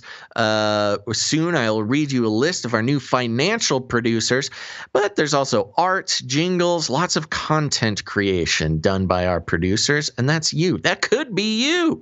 So now, remember, this is the real world. So if, much like many entertainment industries, if you help pay for a piece of media to be created, you are a producer. And that's not just a cute title. You can put that on your LinkedIn, put that on your resume, whatever it is. Give them our email. We will vouch for you. So there you go. Gons, are you ready to thank some of these producers? Ready to go. That's Gon speak for yes, sirree, Bob. First of all, I want to let you know about patreon.com/CCNT. It's one of the easiest ways to help out the show. Patreon.com/CCNT for Canary Cry News Talk. And over there we had one producer come in before the show, and that was producer The Gilded Gourd. The Gilded Gourd. The Gilded Gourd. Thank you very much, The Gilded Gourd. And during the show, we had an upgraded producer who is producer Jan. Thank you very much, Jan. Thank you, Jan. My goodness. We're always very excited about people upgrading their producership. It's hard enough to get people to become a producer. It's even harder to get them to upgrade. And Jan, you are constantly surprising us with your generosity by increasing your pledge to support the show. So thank you, producer Jan, and thank you, producer The Gilded Gourd. Next, I'm heading over to patreon.com/CanaryCryRadio. That's patreon.com/CanaryCryRadio. And just again, for any new people, you are listening to Canary Cry News Talk. Canary Cry Radio is our interview show that we haven't put an episode out recently, but don't worry, folks. We've got some in the can that we're working on getting out for you. And we have a new producer over there, and that is producer Aiden. It's either producer Aiden or producer Aidan. Aiden. I think it's Aiden, but it could be Aidan. Very, very unique spelling. So apologies if one of those pronunciations is not correct, but thank you very much, producer Aiden, producer Aidan. Now, lastly, if you don't like Patreon, that's okay. A lot of people don't like Patreon, and we respect your choices. We're all about freedom here. And in that case, you can head over to CanaryCryRadio.com/support. CanaryCryRadio.com/support. That's right. CanaryCryRadio.com/support. We've got other options for ways to support the show. One of them is PayPal. You can come in, produce the show on a monthly basis through PayPal, or if commitment is not your thing, a one-time producership in any amount. And Gons, who do we have coming in on the PayPal? We have a good handful, especially coming in last minute as we started the show. Yeah, the last three there came in during the show. Yeah, so the first one is labeled Exodus, a.k.a. Bush Protector 75 plus 3318. Yes, okay. Or 108. So 108. Yeah, 108. Yes. So last episode, we had a question because we had a producer send in it was Bush Protector here, sent in a number, 108. I think it was $10 and $10.80, 108. And I was wondering what the significance of that number was. And they let us know, not by emailing us, but by changing the name on their PayPal to reflect the math, which is 75, which is the tax Trump donation. Right. In this case, $7.50, plus 33. 33, yeah. Which was $3 and yes, which they did the math and came out to $10.80. I'm sorry. Yeah. Very good. There we go. We got the math. We got it. We did it. We figured it out. So thank you, Exodus, a.k.a. Bush Protector 75 plus 33 or 108. You should see the way he wrote this. This is one long... He got very creative. Yeah. He made it work, though. He got the message across. Yeah, it was like good enough for us to decipher. It was a secret cipher instead of just sending us an email. Yeah. Good stuff. Good stuff. We like it. Also, thank you to producer Vicky. Thank you, producer Vicky, coming in $33. And thank you very much. A few cents there. I don't know if there's any significance to the cent amount. Yes, there is, but I will tell you after this next one. Oh, okay. Next up, William. Producer William.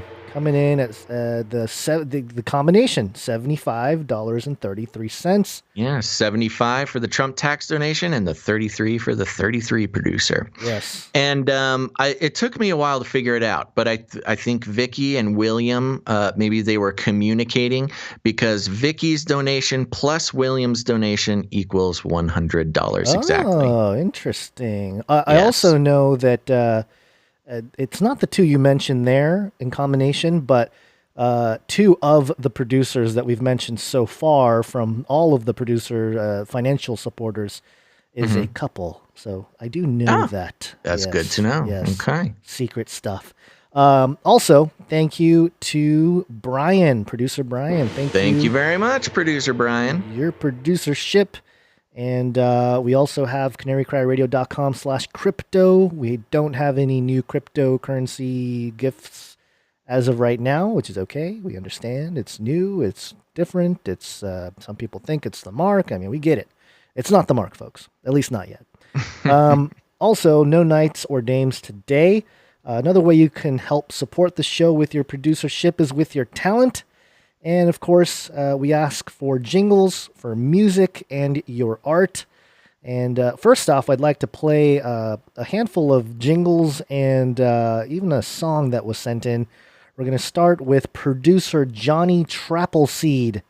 And you can find Johnny Trappleseed's collection of work over at SoundCloud.com/. soundcloud.com/Johnny Trappleseed. That's may I translate for the older folk from the young folk? Sure, it's obviously this is play on Johnny Appleseed, but trap music is a type of electronic music for those who don't get the reference. Yes, and again, that's soundcloud.com/Johnny Trappleseed, JONNYTRAPPLESEED. And so he first sent us, a song called Pharmakia, and there's an ISO from that song. Should we play the whole song now? Do you want to do the... It's pretty short, isn't it? It's 1:20. Yeah, I don't know. Yeah, yes, let's do it. There's a good punchline. 30 seconds. Well, there's a good punchline at the end, so maybe we play the whole thing. Yeah, right. We got 1:20 to spare. And this is this might trigger some listeners, but we promise it's not an advocate for the things that we mention. It is in context to the whole show here. So here we go. Pharmakia by Johnny Trappleseed. Do pot. That's where I started. Light up a huge blunt. A joint. Give everybody magic mushrooms. Smoke. The CIA, lots of intelligence agencies have tested secretly dosing communities. LSD. Psychoactive pills should be covertly administered.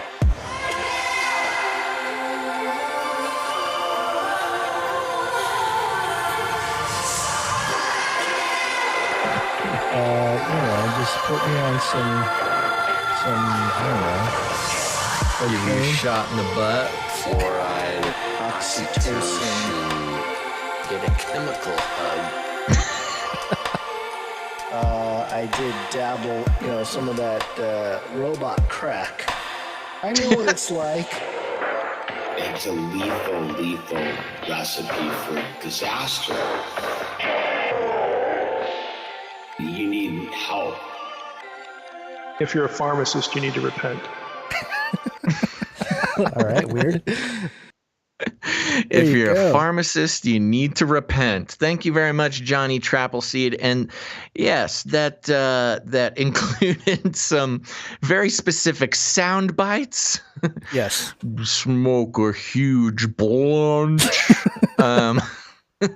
Mushrooms.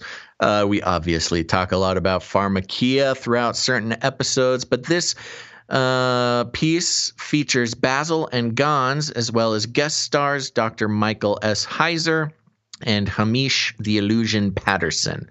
Please enjoy. We did enjoy Johnny Trappleseed. Thank you very much. And what's great about it is we do have an ISO that we can use for Pharmakia-related stories. Okay. Perfect. Oh yeah, that's good. What was the robot crack comment that you made? Do you remember that? I don't remember. It's probably some Flippy thing that I was just riffing on, and then See, we got to be careful what we say here, Basil. It's live. You know.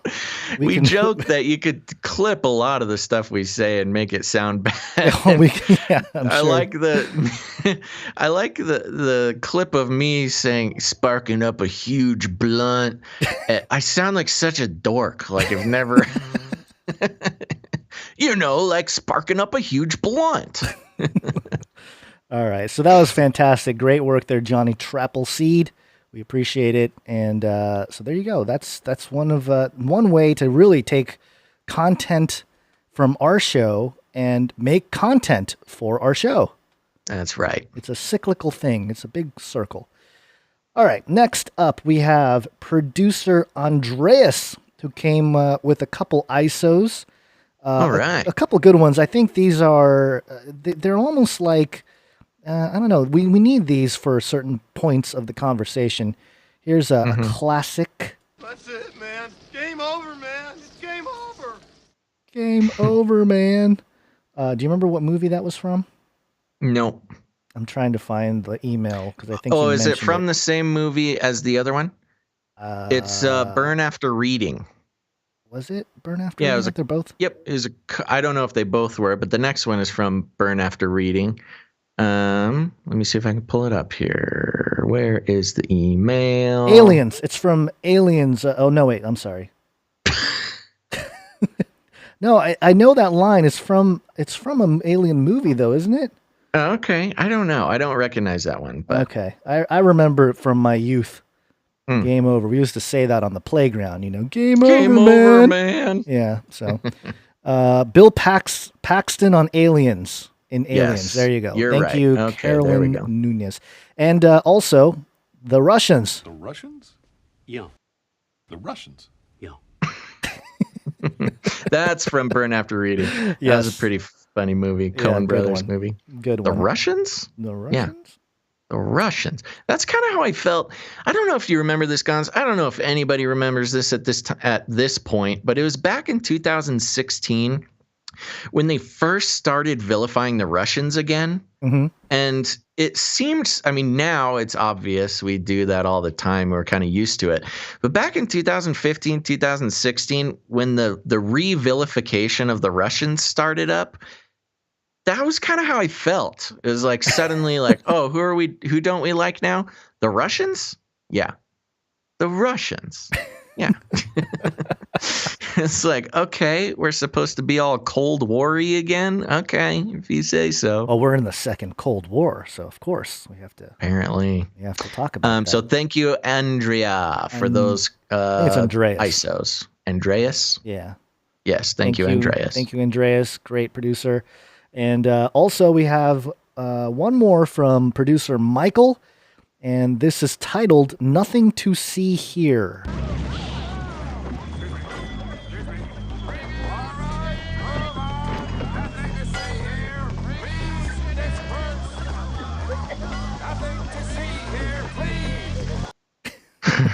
That sounds like that scene from Naked Gun, or one of the Naked Guns. Yeah, it could be. I didn't. Nothing to see here, and the building's like exploding, and people flying around everywhere behind them.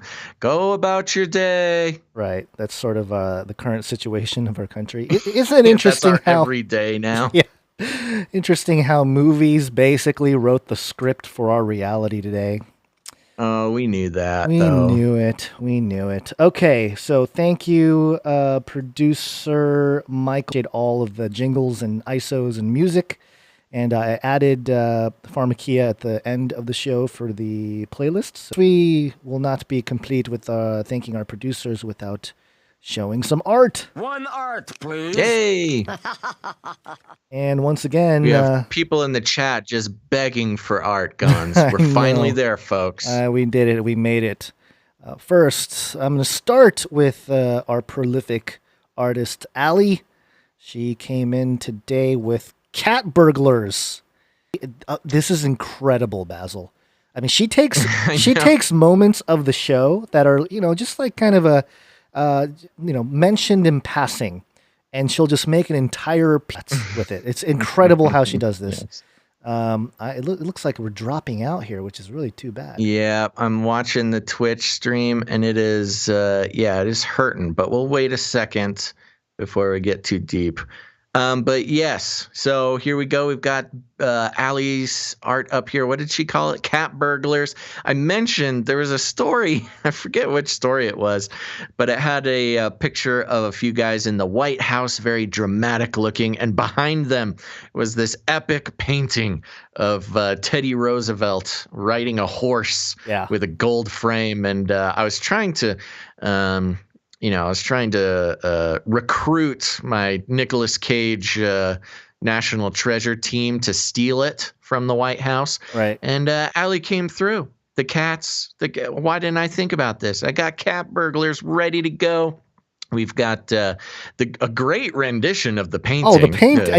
That's what's incredible. It's like the painting itself is almost, or her drawing of the painting is better than the painting. I know. And then, yes, and we've got Monty, it looks like Monty 2 and Monty 3, maybe. They're up there on the banister and on this little table thing, and they are trying to figure out how to get this painting out of the White House without getting caught by the Orange Man. And Monty 3's there saying, how do we move it? That's a good question, kittens.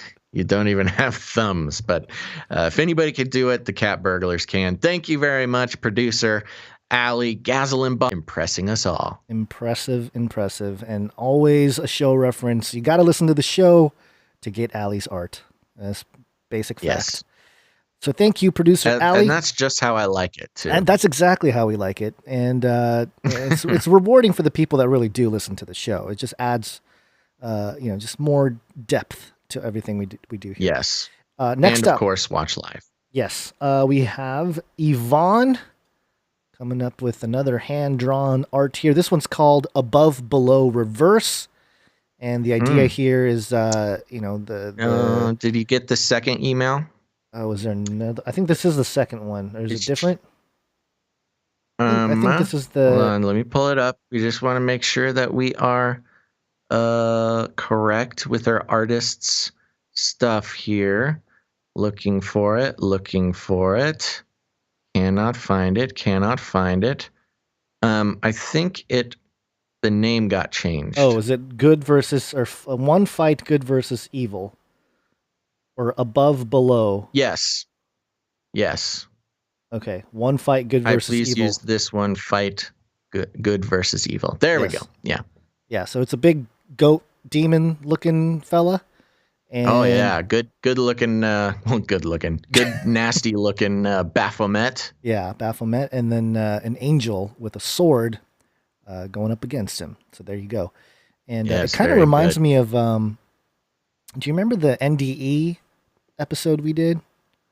The what? Time ago? The NDE episode. The near death experience episode. Yeah, we took someone's story and we made an audio drama of the story as it was being told, and it kind of reminded me of that. What the guy experienced in his near-death experience. He talked about seeing giant demons and stuff. Yeah, and even an angelic figure sort of coming to help and stuff like that. So yeah, it's. Sometimes I wonder if we should repost some of those episodes. Yeah, that's so NPR. I mean, that was a total. I know.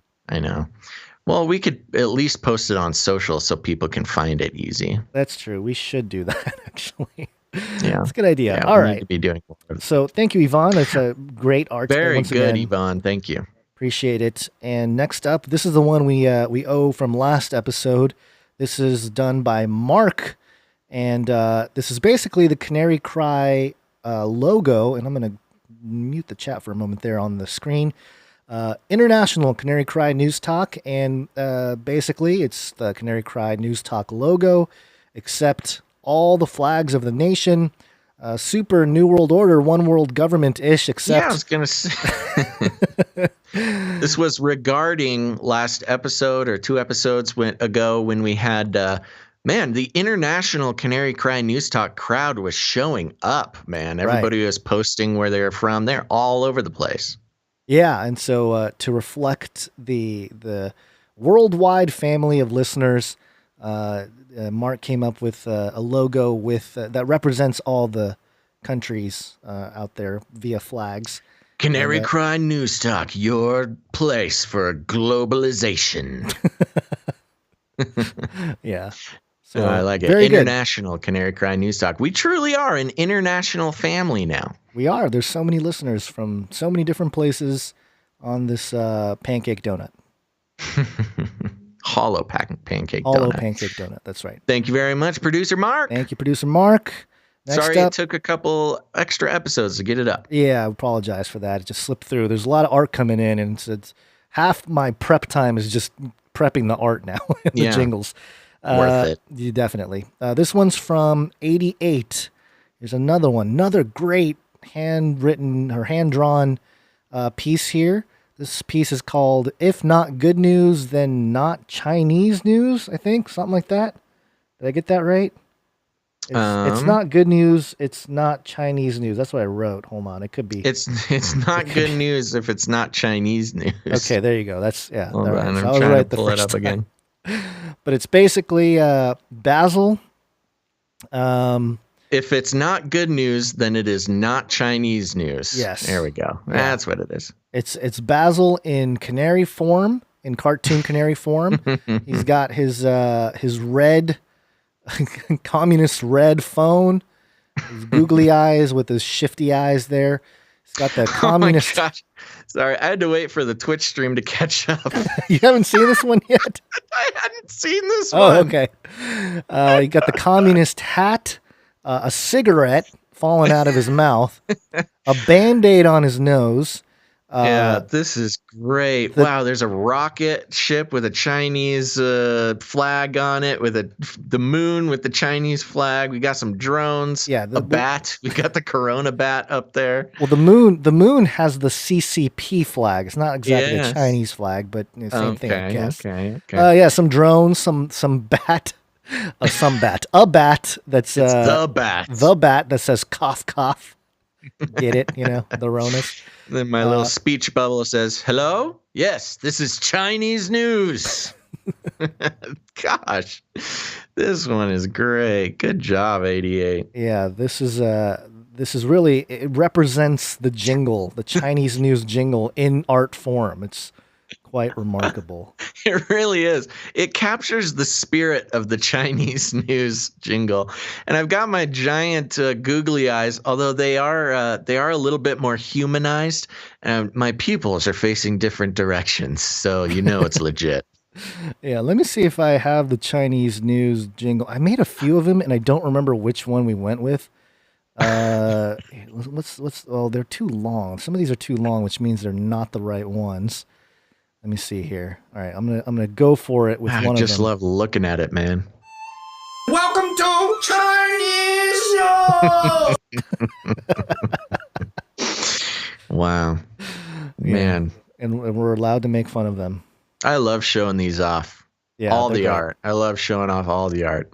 So good job, 88. Thank you for that. And I believe we have one more from Incarnate Unlimited. Oh, yeah. And it's always impressive to see his hand work there. This is a picture that is drawn of Basil, like a real life. It's like a real life. This is my week, man. I know. It's all about Basil this week. I like it. And it's a hand drawn of Basil, his hand over the mouth. This is my Twitter profile picture, which is my currently the most accurate picture of me. And it's me with my headset on and got my hand over my mouth there for all sorts of metaphorical reasons.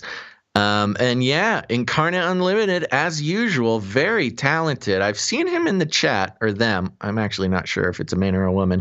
But I've seen them in the chat talking about how they and I don't want to misrepresent. So if I'm misrepresenting, please excuse me.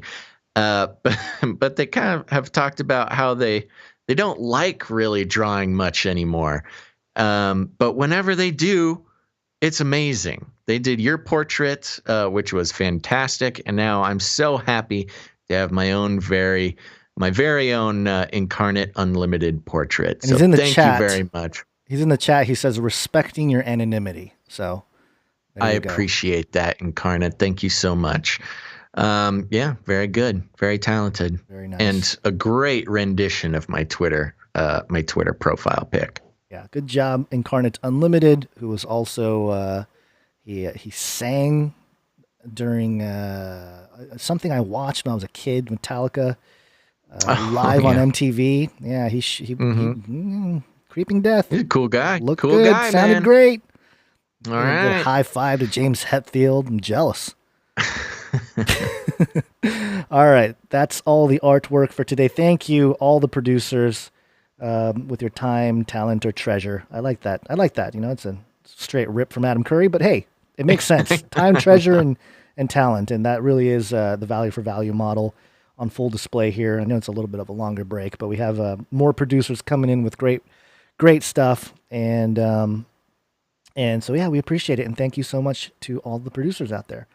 That's right. And remember, you can be a producer for next episode, which will be on Wednesday, the 14th, sometime between noon and 3 p.m. Pacific Standard Time. I want to make sure to thank producer That Night Wind for the timestamps. They are responsible for. Do you know That Night Wind? Is it a man or a woman? I don't know. I don't know either. That Night Wind. Thank you very much for giving us those timestamps. For all you YouTube viewers, you can use the timestamps to navigate the episode after the live stream, so you don't have to listen to all the nonsense. You can jump back and forth from topic to topic. It's topic based. So if you hear something on the show and you want to remember how to get to it, check the YouTube video that is posted after the live show, and you can jump around and share those time codes with your friends. Anything else, Guns? Just a quick mention of CanaryCryMerchPerch.com. Yes, we need to get some more of this art up there on the Merch Perch. Yeah, there's a lot of content. Yes, the Canary Cry Merch Perch from producer Dust put it together. Everything is sold at cost. But then you'll have options to tip either Gonz and I or the artist or the webmaster. And I highly recommend, remember, you're getting the items at cost. So if you don't tip anybody, that's okay. But I would highly recommend doing that because there are costs associated with running the website and stuff that producer Dust has so graciously taken on. So help him pay for it. And then also artists and us can get a cut too. That's all on CanaryCryMerchPerch.com. Make sure to go there. All right. And remember to become a producer, like I said, for next show on Wednesday, the 14th. And you can do that at patreon.com/CCNT or CanaryCryRadio.com/support. CanaryCryRadio.com/support. That's right. I think it's time to wake on up, Gonz. Yes, it's wake up time. Hey, yo, wake up. Wake up. Right. So wake on up. Analogical. What do you think? You want me to take this one here? We'll start us off. Yeah, dude. It's kind of a creepy story. A couple creepy stories, but oh, great! Sure. Now I see why you want me to read this one. Read it. Space Pope Reptilian. Oh gosh, mature content warning for young listeners. I'll give parents a moment to demand earmuffs if that is what must be demanded. But you have been disclaimed. This is from Insider.com. The Archbishop of New Orleans orders a church altar to be burned after a pastor was caught in a demonic sexual act. Burn it all. Whoa. This is interesting. Okay, so we're talking about Archbishop. I'm assuming this is Catholic, but then it mentions pastor, which is not a Catholic term. But let's see what the article has to say. A Louisiana pastor caught filming himself in a sexual act with two women on a church altar has been denounced by the New Orleans Archbishop, who called his actions demonic. Archbishop Gregory Amond said on Friday that he has ordered the altar to be removed and burned, and that the pastor, Travis Clark, dropping names, will never again serve in Catholic ministry. Amond called Clark's actions deplorable and demonic in a video statement published by the Archdiocese on Friday. Quote, "I am infuriated by his actions." No kidding. "When the details became clear, we had the altar removed and burned. I will consecrate a new altar tomorrow," Amond said, according to Catholic news agency CNA. Clark was arrested on September 30th along with the two dominatrices. Oh, okay, the plot thickens. Clark was arrested on September 30th along with the two dominatrices in Saints Peter and Paul Roman Catholic Church in Pearl River. The three were discovered by a passerby who saw that the church lights were on later than usual. The altar had been fitted with stage lighting and several cameras, according to local reports. Wow, they really put a lot of lot of production into this. Along with the two women, Clark was charged with public obscenity, a felony in Louisiana that carries a sentence as high as 3 years in prison. He has been removed from the ministry. Lady V, one of the two dominatrices involved in the act, dominatrices, I guess that's the plural of dominatrix. Huh. Wrote in a statement posted on Twitter on Saturday that all parties involved in the act were consenting adults.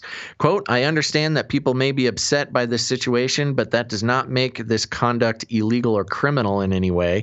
I would implore anyone seeking to pass judgment or direct their energy elsewhere, she wrote, adding that this is regrettable that she is being presented to the world as a criminal. Clark was ordained in 2013 and became the pastor of Saints Peter and Paul Church in 2019. Oh, he's only had the job for a year. Oh, no.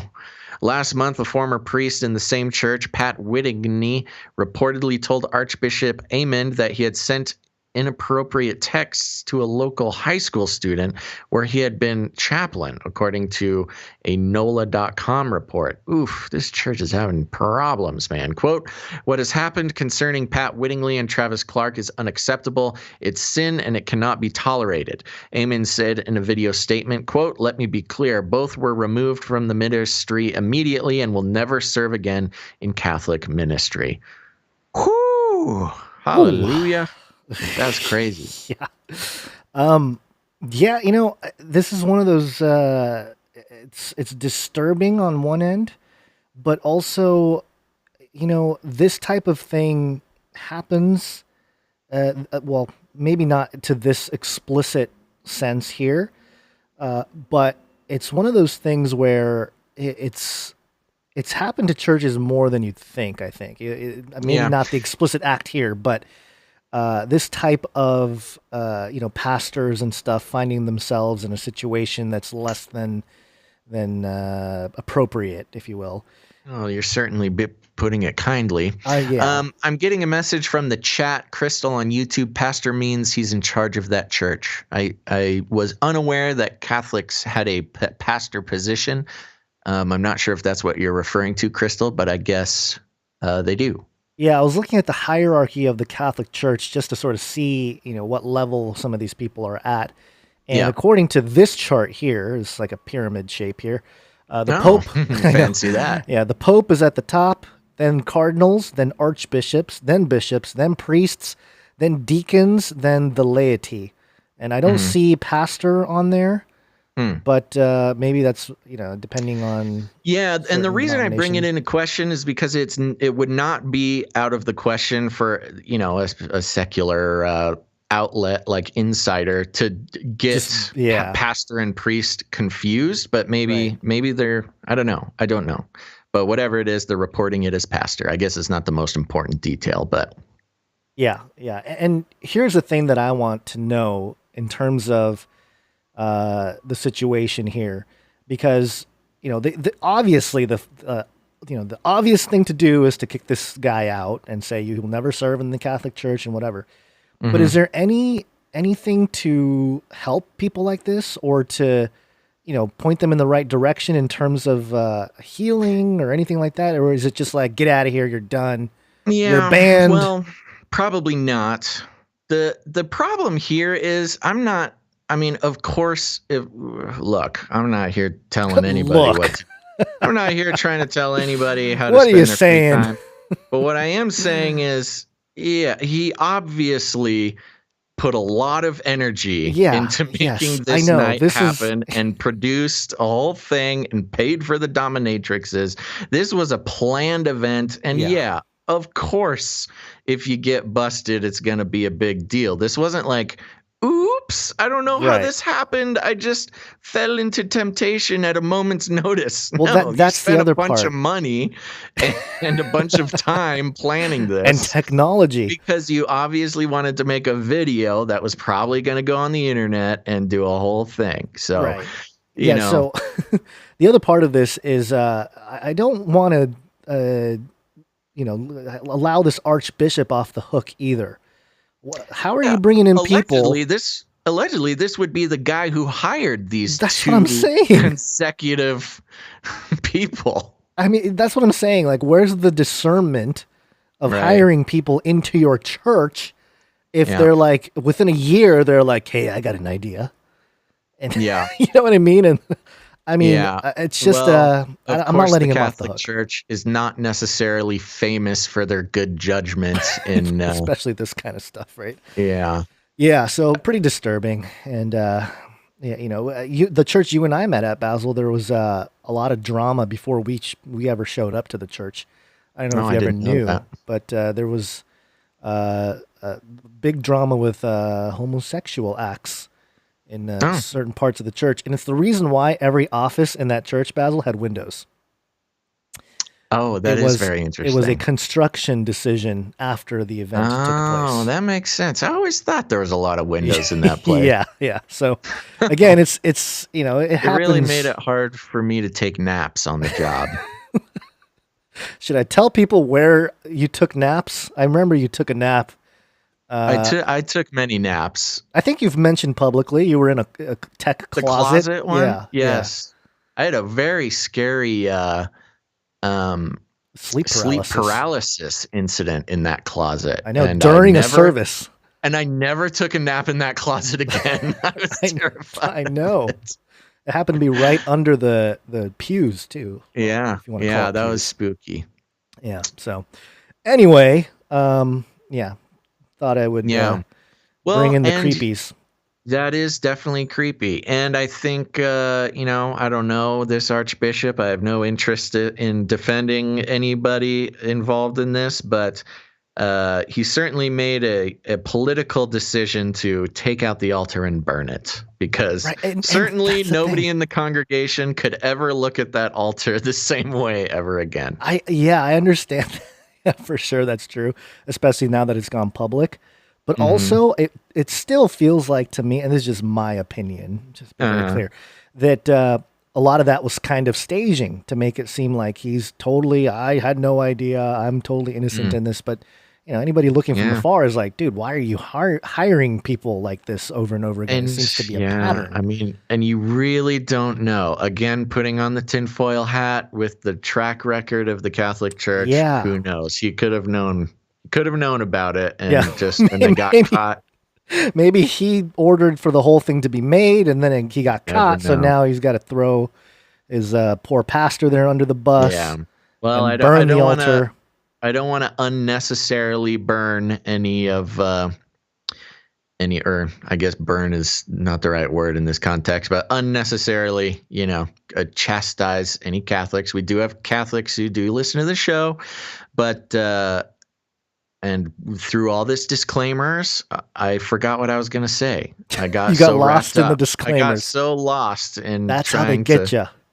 Yeah. You were going to say something about you don't want to burn, but you didn't want to use burn because it wasn't the right context. It's just, Oh, I was just going to mention that the Catholic Church has many business interests, and who knows, maybe online content creation is one of them. I don't know. Yeah. Well, anyway, it's one of those creepy stories, but not as creepy, well, maybe just as creepy as this next and final story here. Demonic power! This is... short and sweet. Short and sweet. This is dailypost.co.uk. A lot of UK news today. Doll possessed by demons cried real tears after paranormal investigation at North Wales bar. And it says here, a haunted doll believed to be possessed by demons started crying freshwater tears at a ghost hunt in a Wrexham bar. Paranormal investigator Matt Tillett, who carried out an inspection at a hideout bar on Town Hill this week, said he couldn't explain the phenomenon that has recently been happening to the doll regularly. The creepy toy named Annie is claimed to have been possessed by a malevolent being, which Matt says helps bring forward spirits and activity on investigations. At his most recent investigation at Hideout, he claims to have heard a ghost screaming, the sound of children running around, and made communications with a 170-year-old cobbler. But Matt's... Okay. Is a cobbler like a... Spooky shoemaker. But Matt said he does not understand what caused Annie to become upset during the ghost hunt. The doll that lives in a box and is fitted with paranormal equipment in the hope of proving there is life after death is now left with stains down the paintwork on her face as a result of her regular tears. Quote, recently, Annie has started crying for no reason. She has real tears, Matt said. Poor Annie. I've had her for over a year now, and it's the first time she's had real tears. I can't explain it. It's been happening since I've put her in a new enclosure. Well, maybe she doesn't like the new enclosure. Have you thought about that, buddy? I've sent it to demonologists, and they've suggested it could be one of the demons crying because they're trapped in a box and they can't get out. Yeah. Okay. When we were at the not sure why a demon. Why would it? If a demon's gonna possess anything, why a doll? Yeah. Why not something that can move? Well, that might not be up to the demon. If you look at the biblical angle on images that are possessed and stuff like that, they invoked the gods into certain images. So, yeah, true that. Yeah. Well, I think it's very convenient that during this spooky time, this bar just happens to have a display doll that happens to be haunted. That's the other part of this, okay? What in the world is this ghost? I mean, I used to watch the paranormal investigator shows and whatnot. And by the way, the doll is very creepy. It is one of the creepiest looking spooky dolls ever. I would say it's an intentionally creepy doll. I mean, she just looks like a goth doll. But yeah, I remember a few years ago I used to watch some of these ghost hunting shows, and it got pretty redundant. It's like the same type of thing over and over again. It's like, hey, I heard a voice on the box, and yeah, they're basically a procedural drama. Right. But has it gotten so gimmicky that they're like, oh, I'm gonna bring my possessed doll to all these investigations to find out what my demon ghost thinks of the haunted house. Did they say that a 170-year-old cobbler has possessed the doll? Is that what I heard you say? Let me read that one more time. No, they just made communication with a 170-year-old. Oh, there's more ghosts in the bar. There are lots of ghosts. Okay. Spooky bar. I get it. Bar. And the whole tear thing reminded me of a story. This is one of those older stories that we would never mention on Canary Cry News Talk because it's from like 2012 or something. But, oh gosh, giant climate change promise thing from TheGuardian.com. Good. This is TheGuardian.com from November 2012, 8 years ago. And the story, it says article is more than 7 years old. Jesus wept. Oh, it's bad plumbing. Indian rationalist targets miracles. And I won't read the story. Do you remember this story? We read the story, right? It's the one about the statue of Jesus or Mary or someone, and they were crying, and people were coming from all over the world to get cried on by this statue. I think people were trying to drink it. Yeah. And they were getting sick because they found out that it was it was wastewater. It was wastewater dripping from plumbing from upstairs. So, oh no. So how did they know it's real tears? Did somebody taste it? Is there a chemical analysis for human tears? I don't know, but I will say one thing. The difference here with the statue tearing up is the statue is stationary. It's it's set in one place. So if it starts crying, it could be like a leak in the old pipe there. The demon doll crying, a little different situation, and maybe, I don't know, perspiration. How did they do it? Or, I don't know. I can't think of maybe the box makes it warm. Sweat the doll. Who knows? Throw it in the fire with the altar. Just get it over with. Here's what I think. Demonic power. That's what I think. That's right. So we're coming towards the end of the show. Were you going to mention that Nephilim thing, or do we want to talk about it at all? Oh, that's right. I totally forgot about that. It wasn't as intense as it was first presented to us. So let me pull it up on Twitter real quick, and let's just talk about it because other people might see it And did you looked into it a little bit? I didn't have a chance to really dig in, but okay. Let's mention it, and then we can dig into it for next time, just for a Nephilim update. Okay, let's. All right, well, on the fly Nephilim update here. Yeah, look at us go. If I can find the jingle, that would be really helpful. No Nephilim update. No. Where is it? I can't find it. Oh no! It wasn't prepared. It wasn't. You want me to do it live? Yes. Anything for that. I can't find it, Basil. Nephilim update. Sinful generation! Something like that, right? Close enough.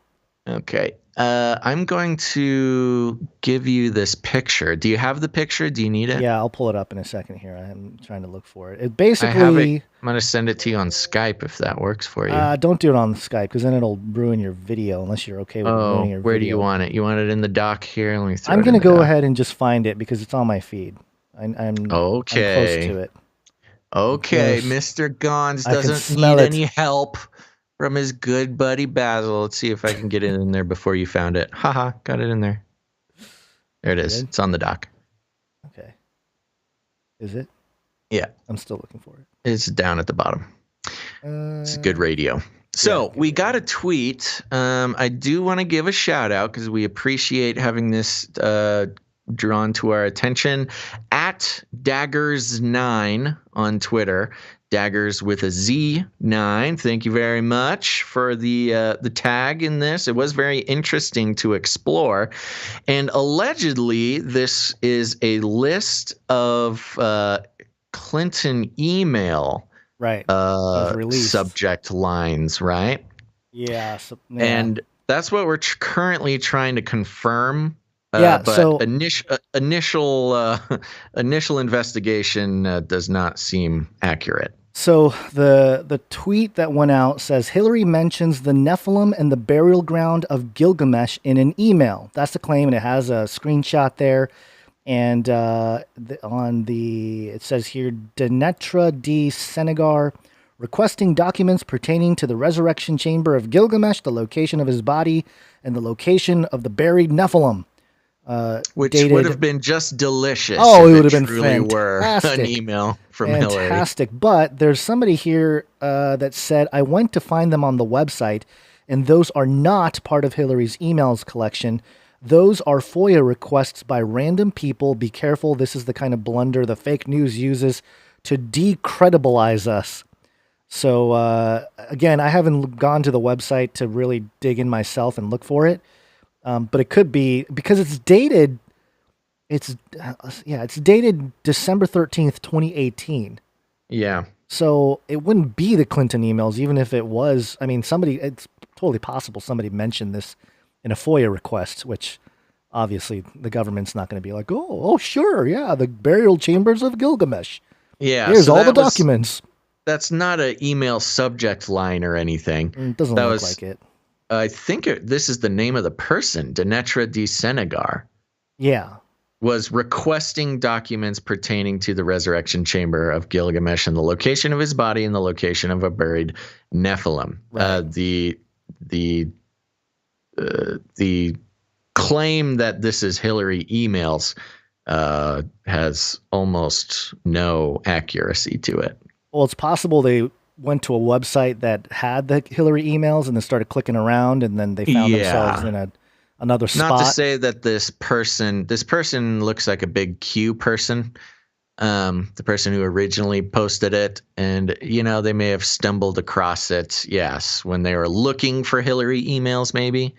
But there's no indication to say that is what it was. And also something to remember too. Even with like a lot of the WikiLeaks stuff that leaked with, because there were highlight emails, right? Where it's like, oh my gosh, I can't believe John Podesta said that, or Right. Hillary, invoked this or whatever it was. But there was a lot of stuff where it was just like somebody forwarding something to Hillary or somebody forwarding something to one of these political guys. Sure, yeah. And it doesn't necessarily mean that they're like 100% for or that they're all into whatever was forwarded to them. So you got to just kind of use your discernment a little bit, and it's not. Again, we haven't done our due diligence on this, so maybe we'll come back on next episode and come up with the full report on what this is and why some people thought that Hillary mentioned Nephilim and the burial of Gilgamesh. The delicious part about it is, of course, Hillary would I know, it would be so the perfect. burial mound of Gilgamesh and the Nephilim. It would just, it would be fantastic. But again, it's a little too perfect. You know what I mean? Maybe it's a good chance to do a little bit of a review for new people or people who need a reminder, because Savage One says, "What the F is Gilgamesh? Isn't that the dude that attacked the Smurfs?" It's possible. Gilgamesh is the Epic of Gilgamesh is one of the oldest stories that is that have been found from the Sumerian culture. It shadows or it reflects kind of the Noah's Ark story. Yeah. But it's told from a Sumerian point of view, so it's not the biblical story per se. But and the chat's mentioning how it relates to Nimrod. Yeah, and, they've sort of theorized that Gilgamesh it was sort of a mythological narrative of Nimrod, who is I think Gilgamesh was in the Epic of Gilgamesh. He's 1/3 God, I think. If I'm not mistaken. I have to look that up again. I haven't looked at the Gilgamesh stuff in a while, but I think he's like 1/3 God, and so he fits the whole biblical narrative of other entities being involved in our human lineage, other Elohim, and the idea of Nephilim, where they came from, and that whole weird side that the church doesn't like to talk about, because and the occultists have had have put a lot of attention into Nimrod or Gilgamesh specifically. There's a lot of sort of rituals that some famous occultists were involved with, trying to reawaken some of these guys. It's a good thing that guys like Dr. Michael Heiser came around, because there were a lot of like ancient astronaut theorists and stuff like that. They attack the Bible and the biblical narrative using stuff like the Epic of Gilgamesh to say like, oh, the Noah story was just totally taken from the Epic of Gilgamesh. And, it's a twisting of what actually happened, which is Gilgamesh was a hybrid alien, Tsoukalos with his hair, saying everything's an alien. So, that whole sort of narrative. But, I will summarize it with this idea that the days we're living in were very much supposed to reflect the days of the past, as Jesus stated. But as the days of Noah were, so shall also the coming of the Son of Man be. Nephilim update. There you go. Nephilim update. Nephilim update. Just thought I'd close that out for you. Is that how you... okay. It's always a little slower than the actual. Oh, I need to pick it up next time. Yeah, don't do it. It's okay. No, next time. Next time. All right. Okay. All right.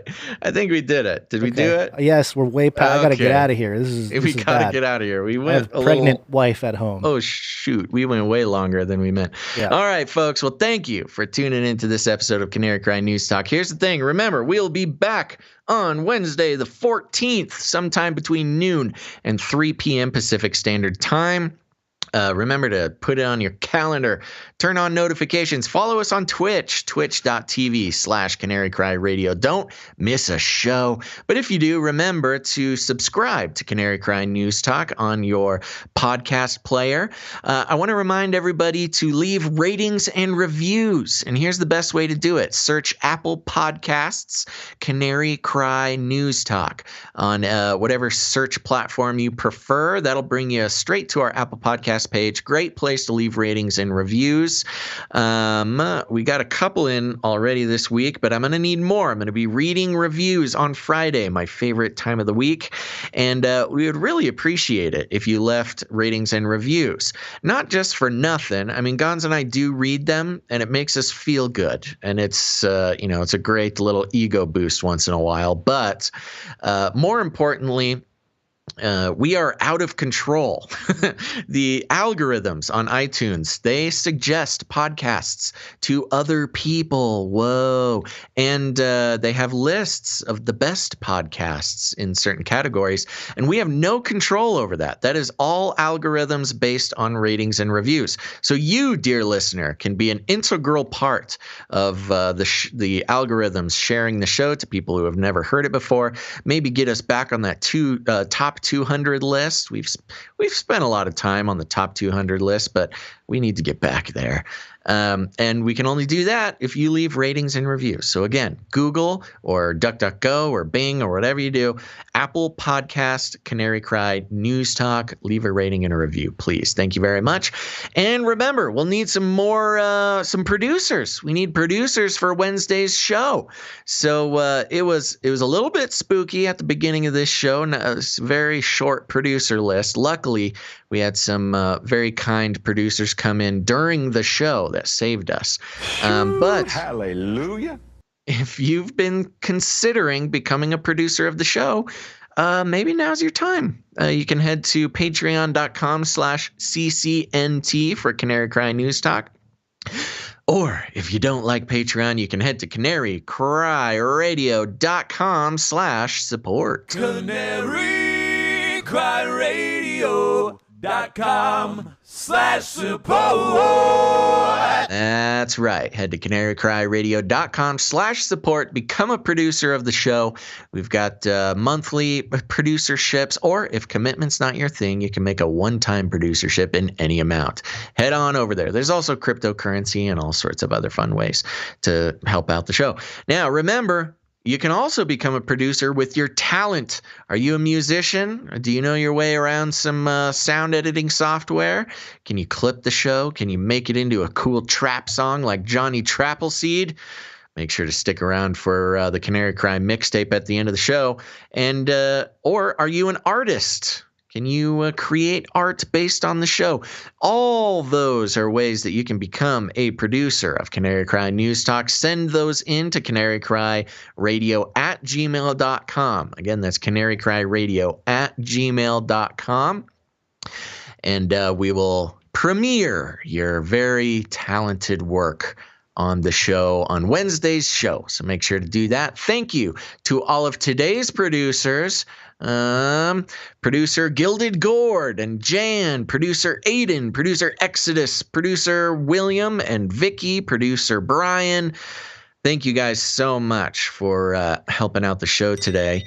And also to our musicians, Johnny Trappleseed, Andreas, Michael, and to our artists, Yvonne, the famous Allie, Incarnate Unlimited, Mark, and 88. Thank you guys for helping out the show. Okay, lastly, you can help out the show by sharing it. Share it on your socials, share it on your Twitter. Let me see it, tag it, so I can come give it a like and help boost it for you. But other than that, you can help out the show by sharing the show. You've got friends and family who are starting to wake up to the fact that the world is not what it seems, and they're starting their own journey on their journey of truth. Or maybe you've got veteran truth seekers. Just share the show. Press the little share button. Maybe this episode, or find another episode that you enjoyed. Send it to them. And we will be happy to be a part of their truth-seeking journey. And if you need any other instructions, here's what you do. You walk right up to them, you grab them by the cage, and then you shake it. The end of the world occurred pretty much as we had predicted. I want to shake things up, stir up some controversy, rattle a few cages. Hey, stop that! You'll never silence me. I'm the last angry man, a crusader for the little guy. Leave the bird alone. Never. Rattle a few cages. Rattle a few cages. The human race will have every opportunity to improve. And if they don't? Ask Noah. That's right. Just ask Noah, everybody. All right. One last time. Make sure to put it on your calendar. Wednesday, October 14th is the next episode, sometime between noon and 3 p.m. Pacific Standard Time. Time zones are important, folks. And again, please consider becoming a producer. Patreon.com/CCNT, etc., etc. Let me see. Am I missing anything, Gons? I just want to say that we're still waiting for our listeners to help us take down Olstein. You're going down, Olstein. That's true. That is so true. He's way ahead of us. The big bosses, yeah. All right, folks. Thanks again for listening to this Canary Cry News Talk episode. Make sure to tune in next time. But until then, think outside the cage. Bye-bye.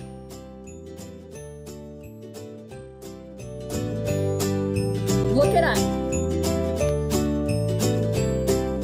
Burn it all. Stop this progress before it is too late. Son of a beastie. Demonic power and melt those babies into candles. Canaries in a cage. Remember, reality is an illusion. The universe is a hologram. Buy gold. Bye! I want to shake things up, shake things up. I want to shake things up, shake things up. Leave the bird alone. I want to stir up some controversy. I want to rattle a few cages. I'm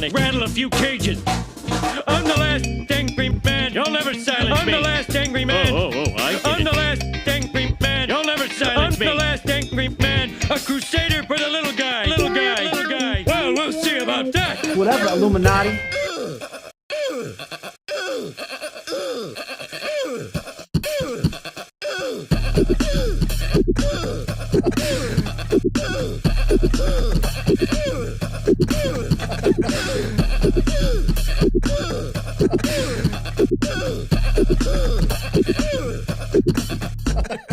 Fun fact, I believe it was another fun fact.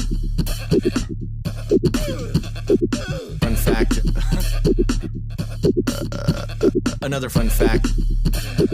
Brings me back to my Screamo days.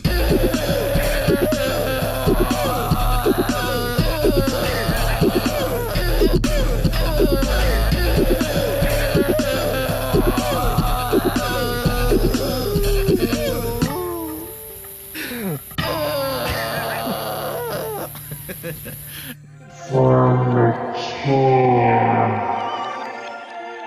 Pot, that's where I started. Light up a huge blunt. A joint.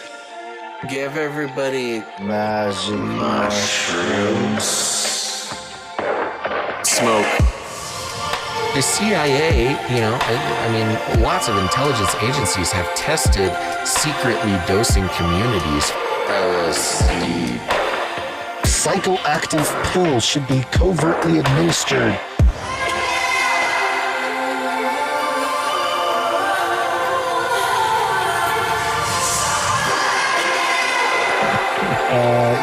Just put me on some, I don't know. Give you a shot in the butt. Fluoride, oxytocin, get a chemical hug. I did dabble, some of that robot crack. I know what it's like.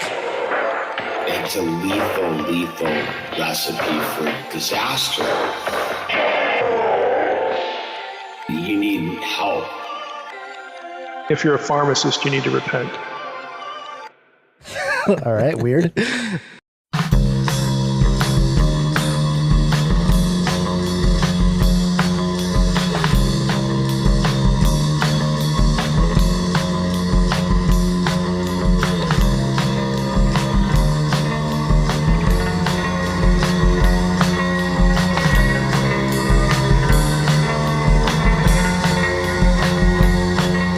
There's nothing to watch on my color TV. None of the snooze is what I want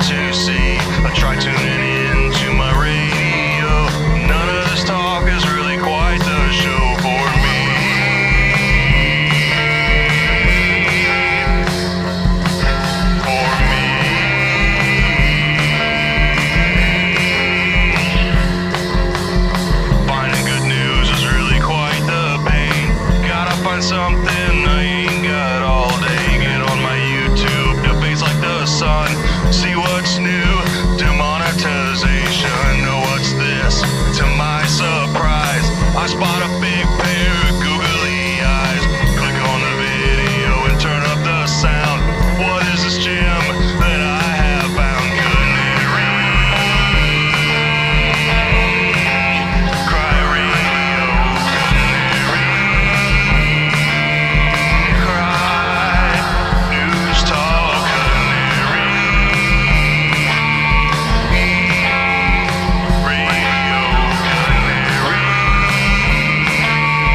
radio, Canary,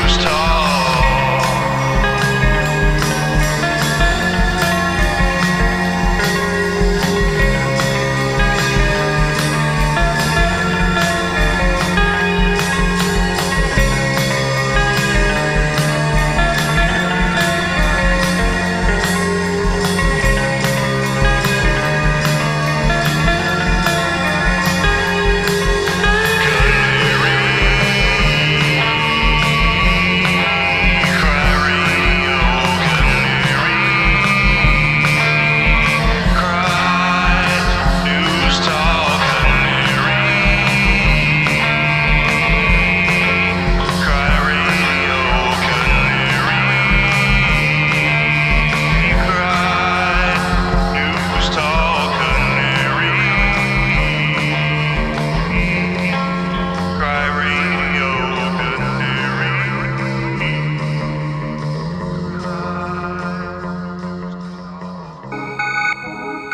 In the future, humans will be confined in a people's zoo. I'll keep you safe and warm in my people's zoo. I'll keep you safe and warm now in my people's zoo. You, yeah, you in my people's zoo.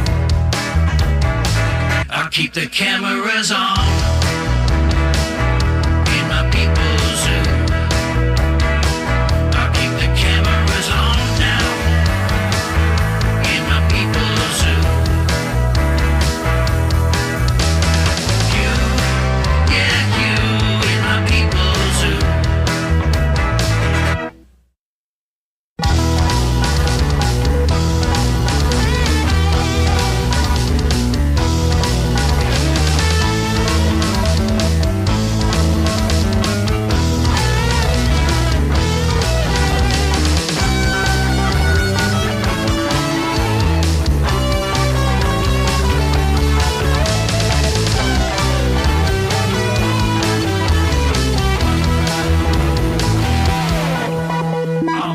Fat and sad.